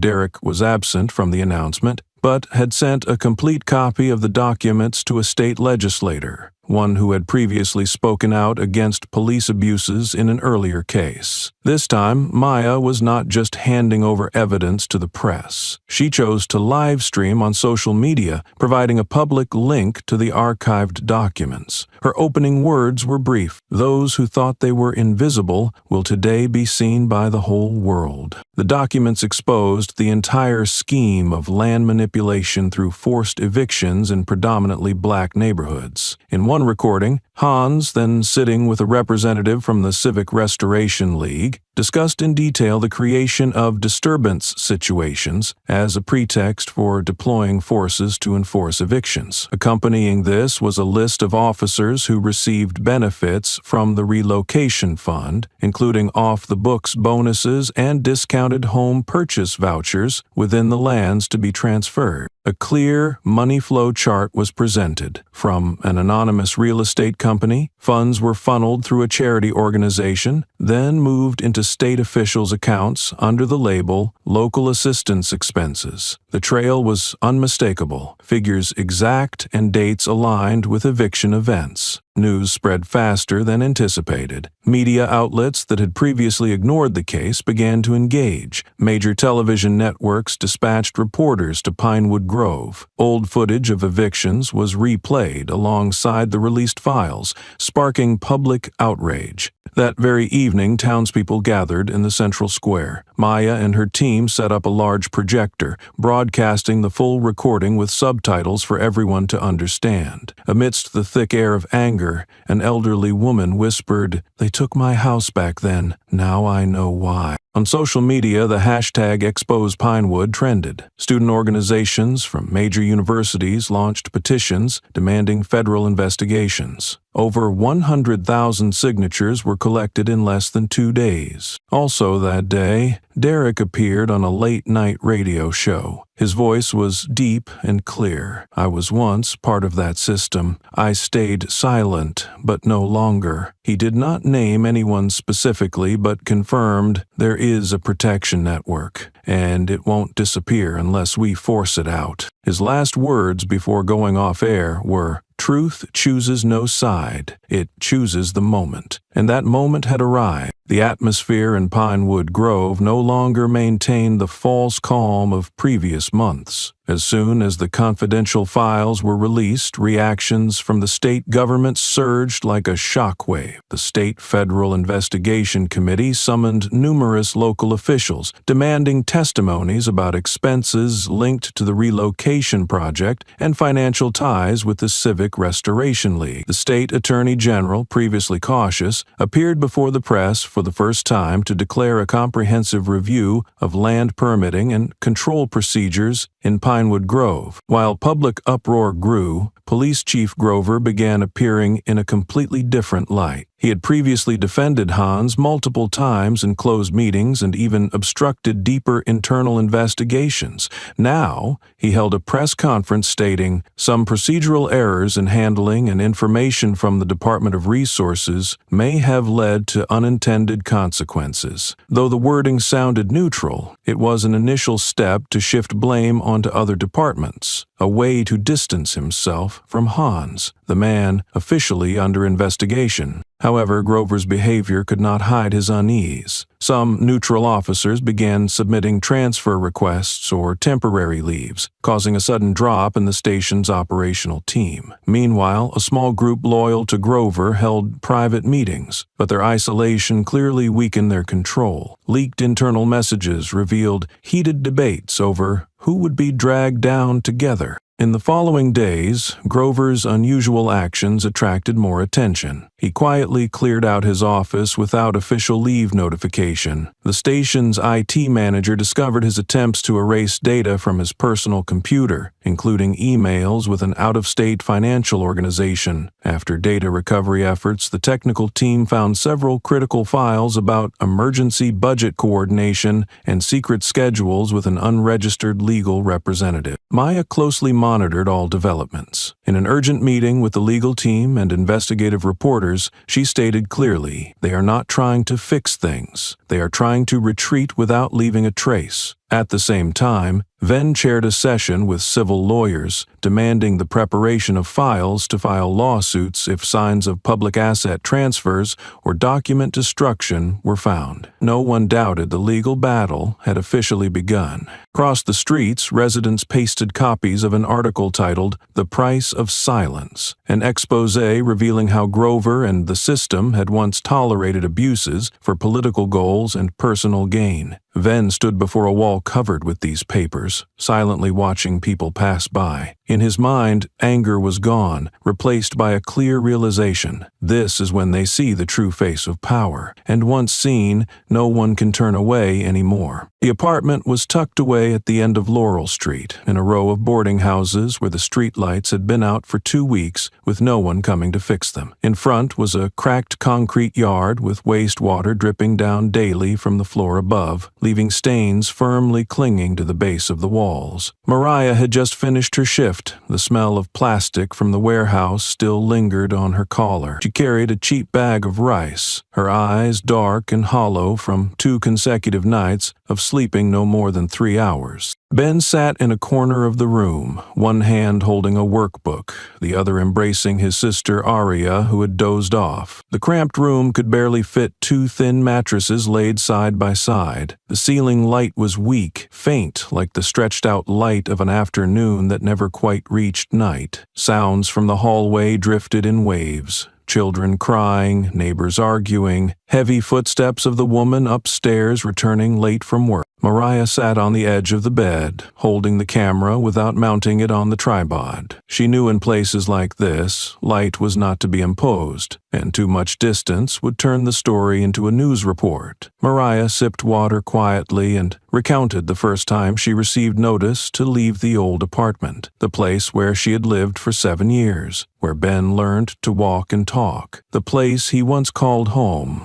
A paper was taped on the door, the handwriting cold and printed. Eviction due to luxury residential redevelopment effective within 30 days. No explanation, no support offered, just an order from a system that never looked at the worn shoes standing outside the door. The second time was when the old neighborhood was put on security alert, a pretext to raise rents and push out those who couldn't afford it. The third time, the landlord told her directly, "We were advised to prioritize more stable tenants." Mariah understood that stable meant white with long-term contracts, and no 3 children crying every night. Ben began suffering from insomnia then. He would stay up late holding Aria just to check if anyone unfamiliar approached the door. Once, Mariah saw him startled, mistaking a knock for the police coming to evict them, even though the apartment walls hadn't yet held their family photos. Aria was not spared either. She had once been questioned by a park officer who mistook her for a stray child while playing alone. The elderly woman watching her that day lacked proper identification. Mariah told her story without bitterness, her voice steady as if the words were lodged deep in her throat. She remembered each old neighbor's face, the elderly couple forced to sell their fully paid house, the single mother who couldn't find housing because her credit file was marked high risk. Every move meant Mariah had to take leave from work, Ben had to change schools, and Aria no longer knew which place to call home. Ben once had a best friend named Elijah, who was in 2nd grade and lived in the adjacent apartment. When they moved, they didn't have time to say goodbye. Elijah vanished along with the entire building overnight after bulldozers came to clear the area. Ben had not kept in contact with anyone for more than a few months. Whenever someone asked, the boy just shrugged. The way a child learns not to expect anything anymore pained Maya more than tears. Mariah refused aid for fear of being labeled. A colleague once sneered at her as a system parasite. after seeing her application for Ben's tuition assistance. Since then, she worked night shifts, took on house-cleaning jobs, and only slept after her children had eaten, bathed, and the room returned to silence. When Maya asked why she did not leave Pinwood Grove, Mariah looked down at her rough hands and softly replied, "Because leaving would mean admitting I was wrong, and I never did anything wrong." She said she had grown used to being ignored, until that day when Ben was pulled down on the street and a man stepped forward, not because he was a soldier or black, Mariah said, eyes misty, but because for the first time someone didn't turn away. The filming ended in silence. Maya did not press with more questions, nor did she re-illuminate the scene. She knew, among hundreds of documents and clips she had collected, the story of a mother who once held her children in the dark was the strongest proof of a system that chose to push the weakest to the margins, then covered it with the guise of development. A light rain misted over the boarding house as Venn stopped his car before the water-stained hallway. He wore neither uniform nor fine coat, only carrying a paper bag of hot food and several old books wrapped carefully in nylon. Inside the apartment, Mariah nervously tugged at her shirt sleeve, trying to hide scratches on her wrist from carrying goods the day before. Aria whispered something to Ben, then hid behind her brother, while Ben stepped forward to open the door, his face expressionless, but his eyes full of curiosity. They said little at first. Venn sat on the floor, placing the bag before him as a silent greeting. Mariah poured water, her hand trembling slightly. Aria shyly hugged a pillow, and Ben leaned against the wall, silently watching the man who once stood between him and a police baton. When Venn spoke, he did not start with a question. He told of how, as a teenager, living with his mother in the southern state, he was once forced from home for not fitting the zoning plan. Then he spoke of the first man who helped his mother move without demanding payment, simply because she was a woman of dignity. At that moment, Ben moved closer and slowly sat down a short distance from him. "I'm afraid of the night," Ben whispered after a long pause, not looking at anyone. "I hate moving. It always feels like I did something wrong." Mariah was about to intervene, but Ben signaled with his eyes, gentle as a comfort. "You didn't do anything wrong," he said. "You're just living in a place where too many people try to protect their mistakes by making others afraid." Aria crawled closer, doodling on an old notebook page. Moments later, she showed Ben a drawing of a tall man shielding two small children in front of a police car. Maya sat in a shadowy corner, the camera turned off, hands gripping the lens tightly, as if holding onto a moment no footage could buy back. The drawing appeared on social media the next afternoon, posted by Maya with the caption, "This boy didn't draw a hero, he drew what he most wanted to see, someone brave enough to stand up at the right time." The image spread widely like the video evidence, but this time the spread came from emotion, not outrage. Community organizations began calling Ben's school to offer long-term scholarships. A nearby public school principal sent a handwritten apology to the family for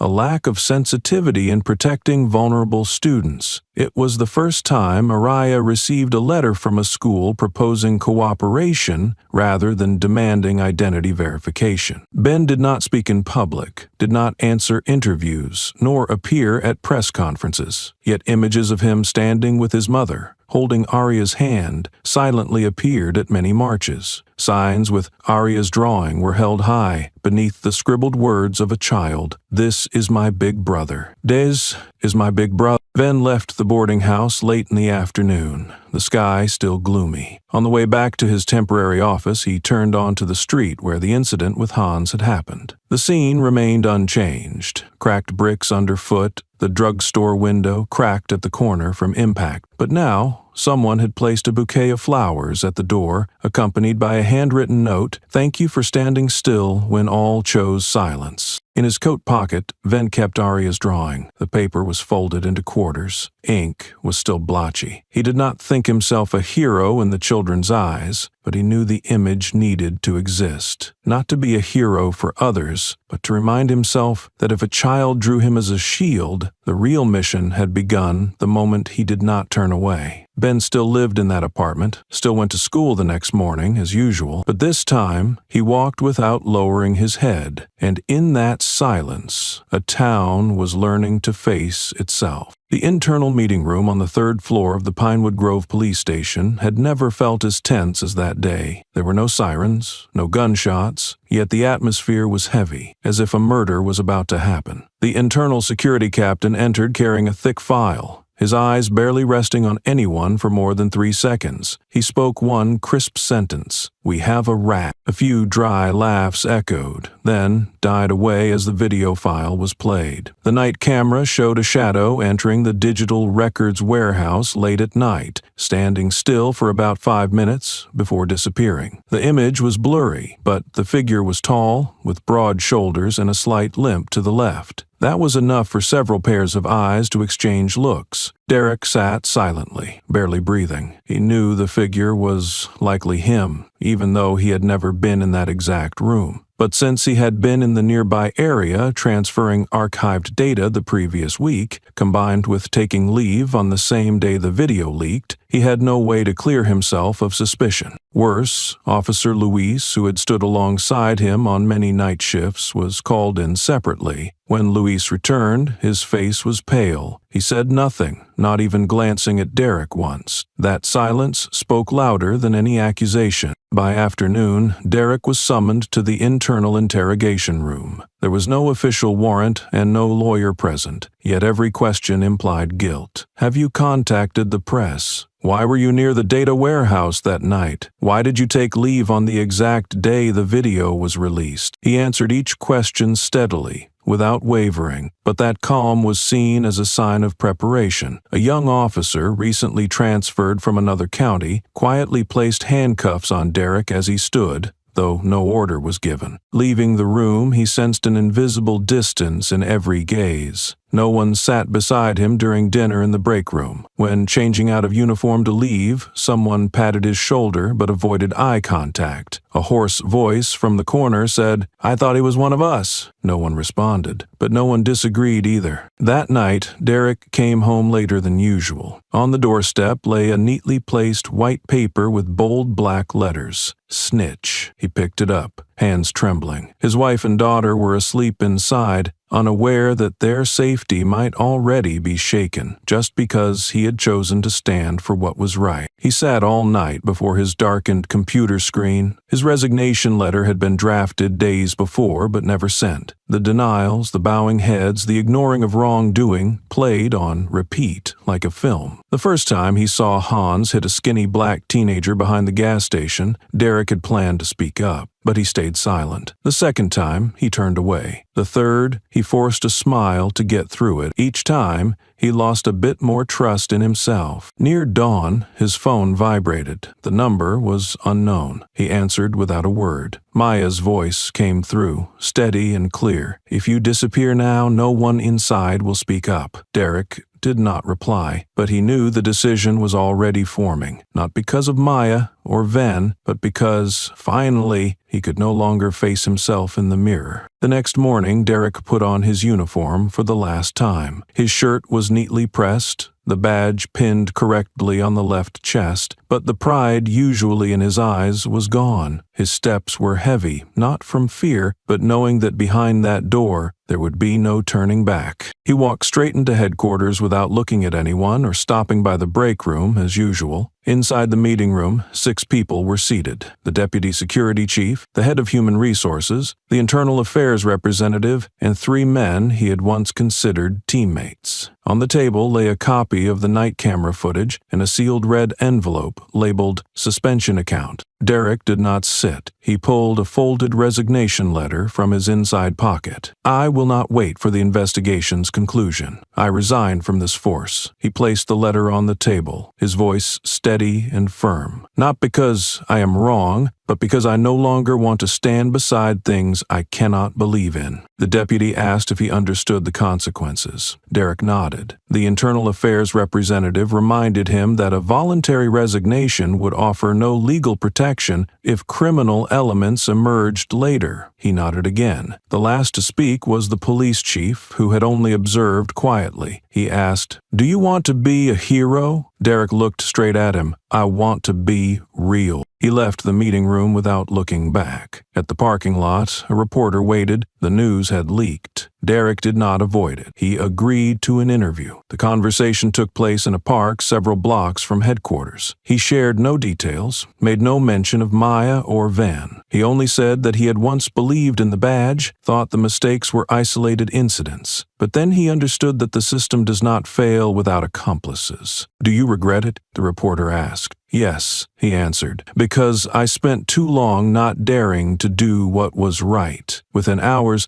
the interview video spread online. Half the viewers called him a traitor, exploiting the media for fame. The other half saw him as a beacon of hope from inside the system. But Derek cared little for either side. What mattered was that no longer was his sleep interrupted by torment. That night, Ven sent him a brief message. True courage needs no audience. Maya appeared at his doorstep soon after. She said no thanks, but handed him a USB containing unreleased data, the internal coordination logs of the Civic Restoration League, including names of people who had met Hans and the town's command. "This needs someone from inside the system to verify," she said, "and now you have nothing left to lose." Derek nodded. The freedom of no longer hiding anything made his breathing easier. He still lived in town, but was a different Derek. Not a police officer, not a secret source, but a man who had cut the reins from his own back. The next day, he walked to the neighborhood where Ben's incident had occurred. He passed slowly by the gas station and the grocery store where he used to ignore complaints. Beneath the corner tree where Hans had once dragged Ven onto the sidewalk, Derek stood quietly. A teenage boy rode by, recognized him, paused briefly, then nodded in greeting. Derek smiled and returned the gesture gently. For the first time in years wearing the uniform, he truly felt he belonged here, not because of the shirt, but because of the choice. Late in the afternoon, Maya left a closed-door meeting with the federal investigation team feeling tired but relieved. The 3-hour assessment confirmed that most of the documents she and Ven had gathered were sufficient to expand the investigation to the state level. She drove out of the city under a fading sunset, following a quiet road back to Pinewood Grove. The wind blew across the dry fields on both sides, rustling like a reminder that the place she returned to was still far from safe. As the car descended a slope, Maya lightly pressed the brake to slow down, but her foot slipped. The pedal sank without response. She tried again, harder. Still nothing. The car began to accelerate uncontrollably, tires screeching, alarms sounding as she tried to steer sharply right to avoid a bend ahead. She leaned forward, turning the wheel, but inertia refused to obey. The collision came suddenly. Her car slid off the road,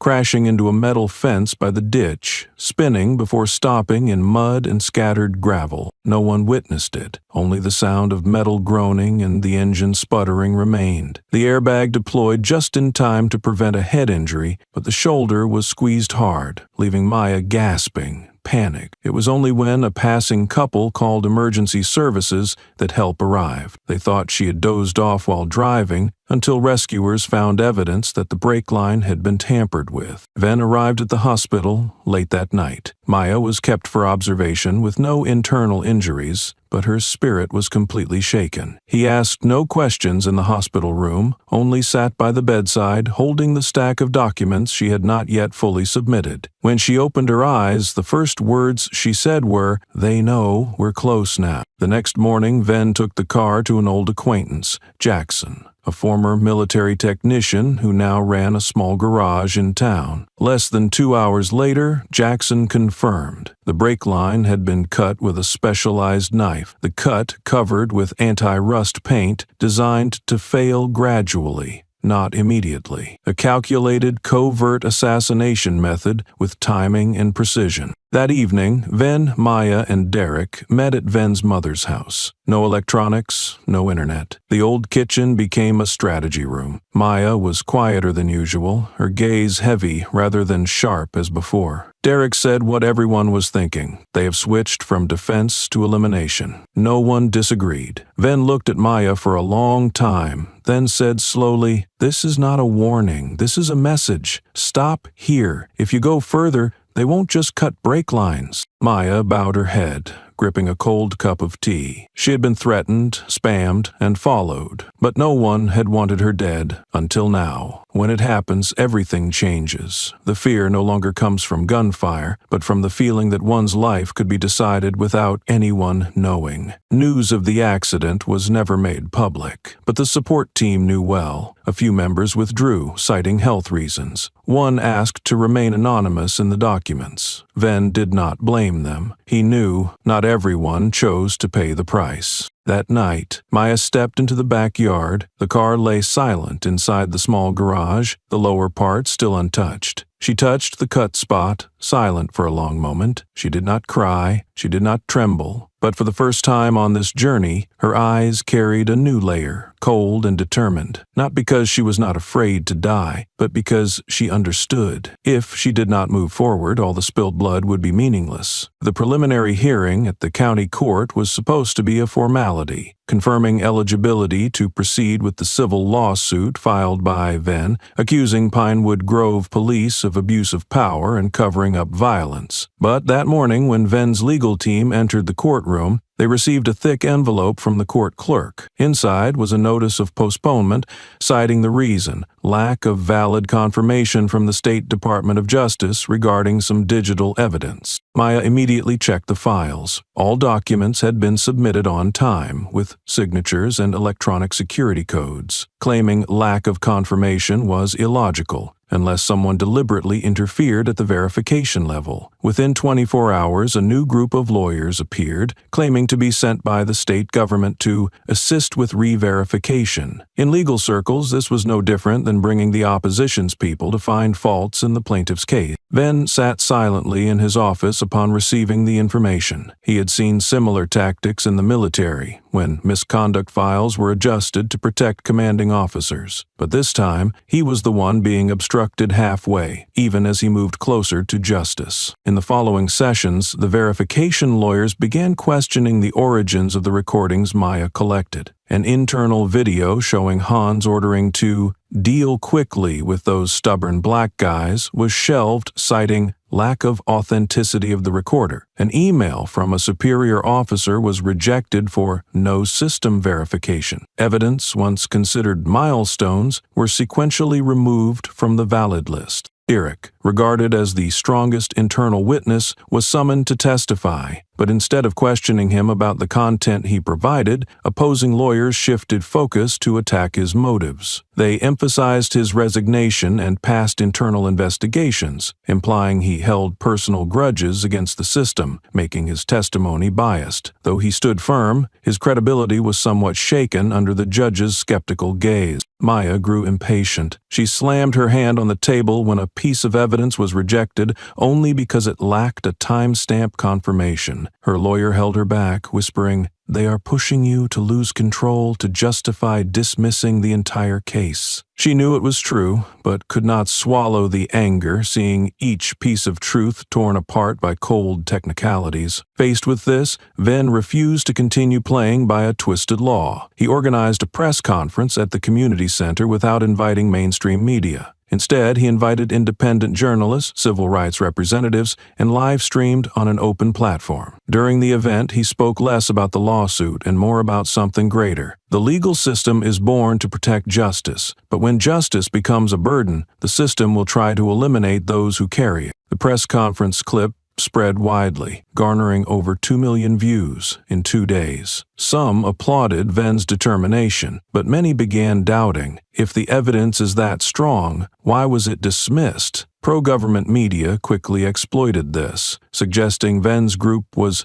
manipulating public opinion to cover a lack of legal grounds. Facing the risk of the lawsuit being crushed from within, Maya and Ven decided to split all original evidence, encrypt it, and send it to international organizations, out-of-state oversight agencies, and some neutral legislators. This meant all data would become public property, uncontrollable by any media, but also no longer able to be held for review. On the last night before sending the data, Maya looked at her computer screen, then at Ven. We are betting the entire case on the hope that when truth is clear enough, it no longer needs permission. Ven replied in a whisper as if speaking to himself, either it will win justice or force the entire system to expose itself. Ven stepped out of the bus station in D.C., the early sunlight casting slanting rays through rows of buildings draped with flags. Quiet, yet steadfast. Maya walked beside him, a backpack over her shoulder, her hand gripping tightly a stack of documents, encrypted and carefully packaged. The silence between them was not due to a lack of words, but because both knew the road ahead was not for idle talk. General Bradwick awaited them in a small office deep within the Department of Homeland Security's Coordination Center. Ven saw the silvering hair of his old comrade,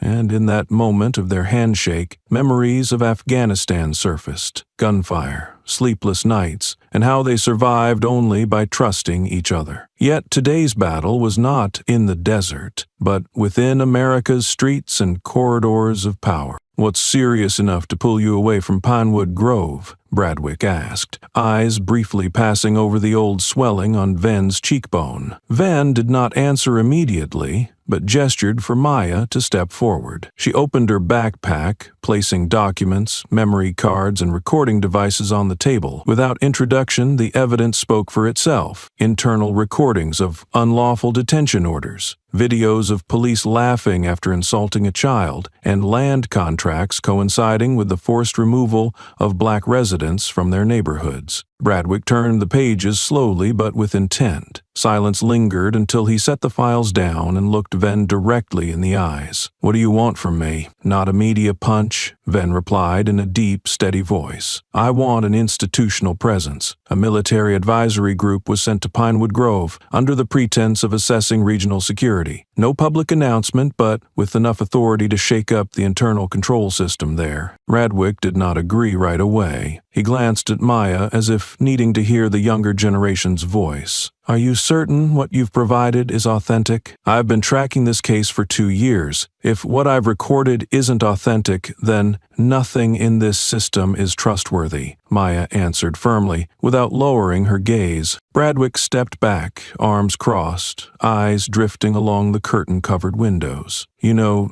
some things I cannot do openly," he said. "But I owe you something, and I owe this country more," Ven said, nodding. That nod was not one of victory, but a confirmation. This battle had entered a new level, beyond local boundaries. Bradwick took out his phone, made a brief call, using the phrase, "temporarily assigned mission to monitor civilian situation at the district level." Not a word was mentioned about Pinewood Grove, but all three understood the real meaning behind it. Before parting, Braddock grasped Ven's shoulder, eyes deeper and murkier than before. "I once told you that clear enemies are easier to handle than the hatred seeping quietly within this land. Now I see I was right." Ven squeezed his shoulder lightly, then walked down the corridor with Maya. They needed no more words. The silent backing from one of the military's most powerful positions was now engaged in the gears of this battle. A small step, but the foundation for something greater, forcing the system to look at itself. They were led down a narrow hallway, cold white light patching the gray stone floor. Mendez did not meet them in a conference room or office, but in a specially soundproofed space with thick walls lined with anti-recording material. Every detail in the room seemed to say one thing: this place was for conversations not found on any record. Lieutenant General Mendez sat waiting, his face carved from stone,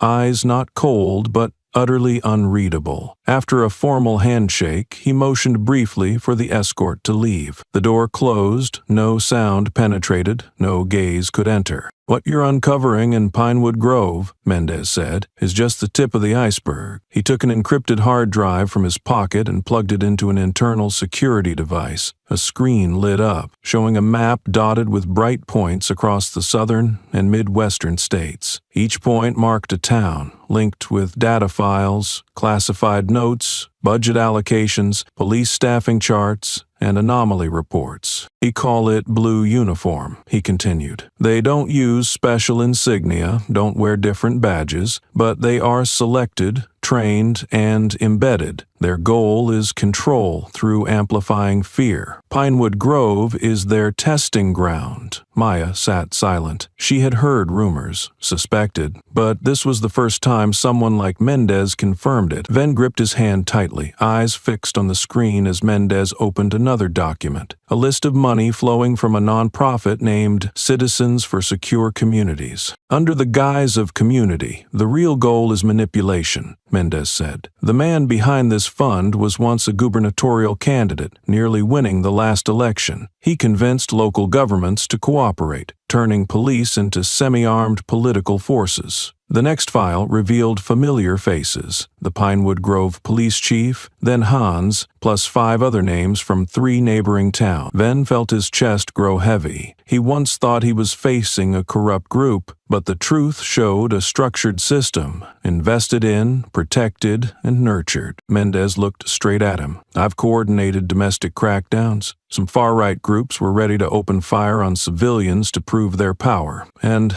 I'll be honest with you, Ven, if you keep going, they won't keep up appearances anymore." Maya leaned forward. "Are you planning to stop us?" "No," Mendez replied. "I'm not stopping you, but I can't intervene directly. This is beyond the military's scope." He pulled out a sealed envelope and handed it to Ven. Inside is the file on a civilian strategic advisor. She's worked in El Paso and Ferguson. I'll have her accompany Maya from now on. She's unarmed, but she's got the courage. Ven took it, putting it in his jacket pocket. No need for more questions or thanks. In that room, every gesture carried weight, and silence was an ally. As they left the secure area, daylight poured onto the long corridor, causing them to squint. Maya walked slowly beside Ven, her hand still gripping the worn strap of her backpack. "They think we don't know how deep this goes," she said softly. Ven said nothing. He knew that from that moment the battle had moved beyond a single town, becoming a clash between 2 opposing visions.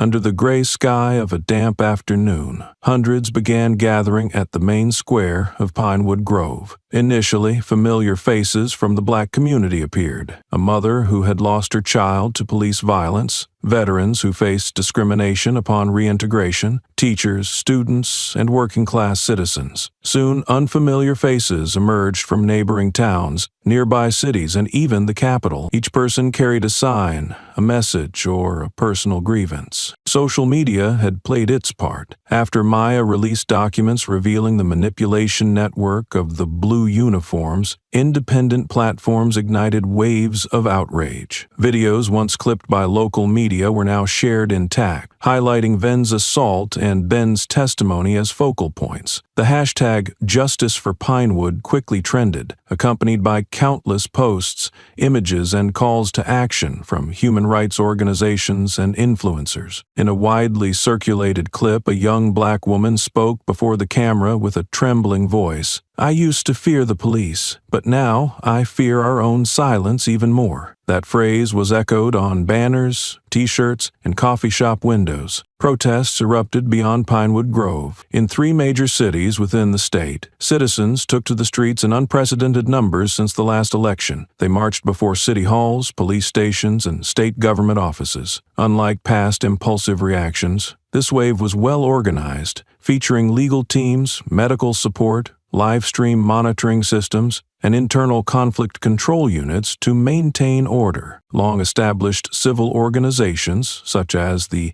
NAACP, ACLU, and the Southern Poverty Law Center, jointly signed petitions demanding comprehensive investigations into towns influenced by the blue uniforms. Notably, the list included over 30 veterans, many of whom had served alongside Ven and several retired military lawyers. The petition amassed over 1 million signatures signatures within 48 hours. Mainstream media could no longer turn a blind eye. Pressure from the community and overwhelming numbers forced them to adjust their stance. The state's largest news channel hosted a live interview with Venn, allowing him to speak unedited for the first time. When asked if he felt isolated in this fight, Venn looked into the camera and replied, "If standing for what is right makes me alone, it is not because I am wrong. It is because we do not yet have enough right people standing together." That response was clipped into a short video, spreading like wildfire across platforms. Those who hesitated began to side with him, not just because Venn was a victim, but because he voiced what many had thought but dared not admit. The impact reached the political arena. Some state legislators close to the conservative faction were compelled to speak out. Under voter pressure, they demanded a public hearing on the situation in Pinewood Grove. Whispers of a statewide inquiry circulated through government halls like a silent drum, heralding an impending institutional battle. Amid all this turmoil, Venn stood on the sidelines, watching the crowd pass. He held no megaphone, stepped no stage, nor gave additional speeches. He merely stood, a living witness, listening to the sound of a community beginning to find its voice. And this time, the world listened. That morning,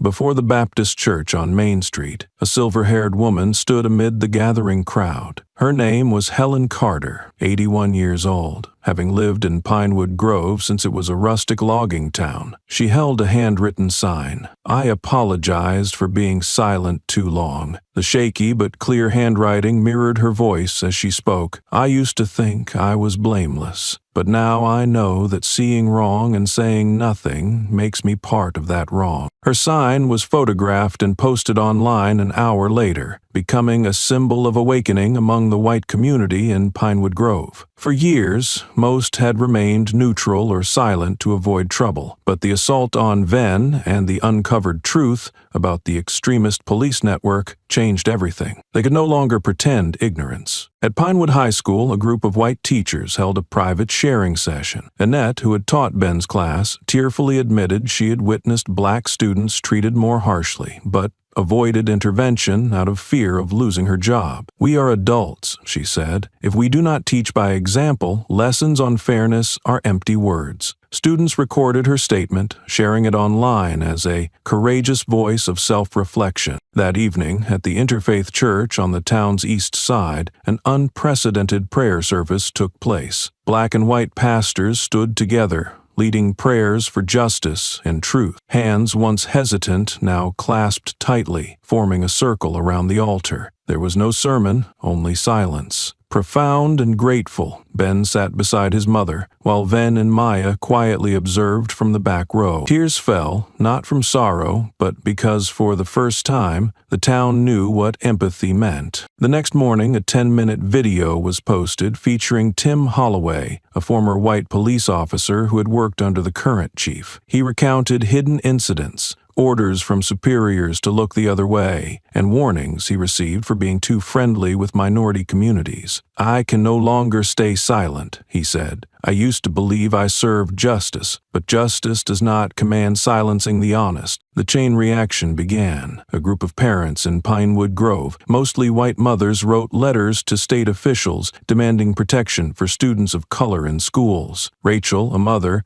shared how her son was banned from playing with Ben because his family causes trouble. "I don't know how many apologies are enough," she said on her personal live stream, "but I know if I don't speak up today, I'm teaching my child to stay silent." The town's oldest barber shop, once displaying portraits of white governors, suddenly changed its sign to "All who respect justice are welcome." That simple slogan sparked an unexpectedly long line of customers. No one came for a haircut. They came to say, "I stand with him." Venn recognized this movement was not sparked by a speech, a lawsuit, or a retaliation. It came from small changes in people's hearts. Not everyone changed, but some stepped across the boundary, not because they were forced, but because they chose to. On the bus ride home, Ben asked his mother, "Do they really understand, Mom?" She smiled, hugging his shoulder. "No one understands everything, But if they stand with us without needing an explanation, that is the beginning of hope. Under the dim yellow light in the office, Maya focused on the screen, scrolling through old data. An unusual code, M99, Response Assessment, caught her attention. This phrase had been mentioned in an internal report related to models manipulating social order. She carefully traced every lead. After multiple layers of anonymity, a chain of accounts linked to Hans appeared, all receiving regular payments from the Civic Restoration League. At first glance, it resembled a community group, but it had no website, no budget reports, and no recorded social activities for 3 years. Maya recalled a clip from a secret meeting at a luxury resort she had found during another investigation. She zoomed in on the back row and saw Hans, sitting silently, next to a man in a gray jacket whose face was obscured. The accompanying documents identified the event as the Advisory Conference on Deep Region Civil Security. She called Derek, who asked, "Are you ready to know the rest?" He then sent a recording from an internal meeting of commanders and selected officers. A deep voice said, "Hans is thoroughly instructed. He doesn't need to understand the whole model, just keep the reaction hot so it happens at the right place at the right time." This confirmed that Hans was not a rogue individual, but a trained, funded tool executing a designed social strategy. Maya compared the recording with the green uniform organizational model from the classified files Mendez had shared. Pinewood Grove was no exception. It was a testing ground. Hans, once feared as a menace, was now a mere pawn. At the office, Venn looked at the new line on the board. Hans equals experimental tool. He turned to the balcony as the wind scattered papers on the table, but no one bothered to pick them up. For the first time, they understood they were fighting a system, not a person. Shaken by the discovery of the Civic Restoration League, Maya traced those behind the fund. She dug into shadowy political contributions from other states. One name emerged, Graham Whitlow, a former state senator who ran for governor with the slogan, "Real Order for America." Whitlow was known for a tough security policy, having proposed increasing police powers in small towns at risk of social disorder. The plan was opposed and shelved, but now Maya found he had turned Pinewood Grove into an unofficial testing ground. Using voice analysis software, Maya matched Whitlow's public speeches with the recording Derek sent. Key words like keep heat, reaction, and deep region order matched perfectly, with a 98.4% voice similarity. A leaked internal email from a former Whitlow campaign assistant, sent anonymously to Maya, revealed, "If Pinewood reacts as modeled, we will replicate before the election." Replicate clearly meant expanding the strategy to control minority communities by escalating conflicts with police to justify intervention. When Maya published this independently, public outrage erupted. Major media outlets couldn't ignore it. The creator of Pinewood became a widespread headline. Whitlow's major donors withdrew rapidly, and many politicians denied any links. At the state government, numerous investigation requests were sent to the Department of Justice. A special committee was formed to examine possible federal violations related to misusing campaign funds. Back at the office, Maya erased Hans equals experimental trigger and wrote Whitlow equals system designer, adding a question, who authorized this? Venn stood silently, understanding they had unveiled the biggest mask, but opened a deeper door into the system. The mastermind was revealed, but what about those silent around him? The story did not end with finding the puppeteer. It moved from darkness into light, where the truth could no longer be hidden. That is where the real battle began. Under the harsh lights of the state hearing room, the atmosphere grew dense. Hundreds of eyes tracked every movement as Venn stepped up to the witness stand. Each step echoed through the space, carrying the weight of truth and justice. Hans, summoned as a witness, sat not far away. His face was pale, eyes avoiding contact, no longer bearing his usual arrogance. When asked to speak, Hans stammered, admitting his connection to the Civic Restoration League and his role in forcibly evicting black residents. He tried to shift the blame onto his superiors and justified that he was only following orders. Venn began began his statement in a deep, powerful voice. He recounted the evidence collection process, from confidential documents to conversations with witnesses. He did not single out individuals but emphasized the rot within the system that allowed wrongdoing to persist. "We cannot continue to hide the truth under the carpet of power," he declared. When asked about his wishes, Venn did not call for personal punishment, but proposed a comprehensive reform. He called for establishing an independent committee to oversee police activities, restructuring the justice system, and ensuring transparency in land management. "We need to rebuild trust, not with words but with concrete actions," he concluded. The hearing ended in profound silence. No applause followed, but everyone's eyes shone with respect and hope. Outside, crowds gathered quietly, listening to Venn's words broadcast over loudspeakers. As he walked out,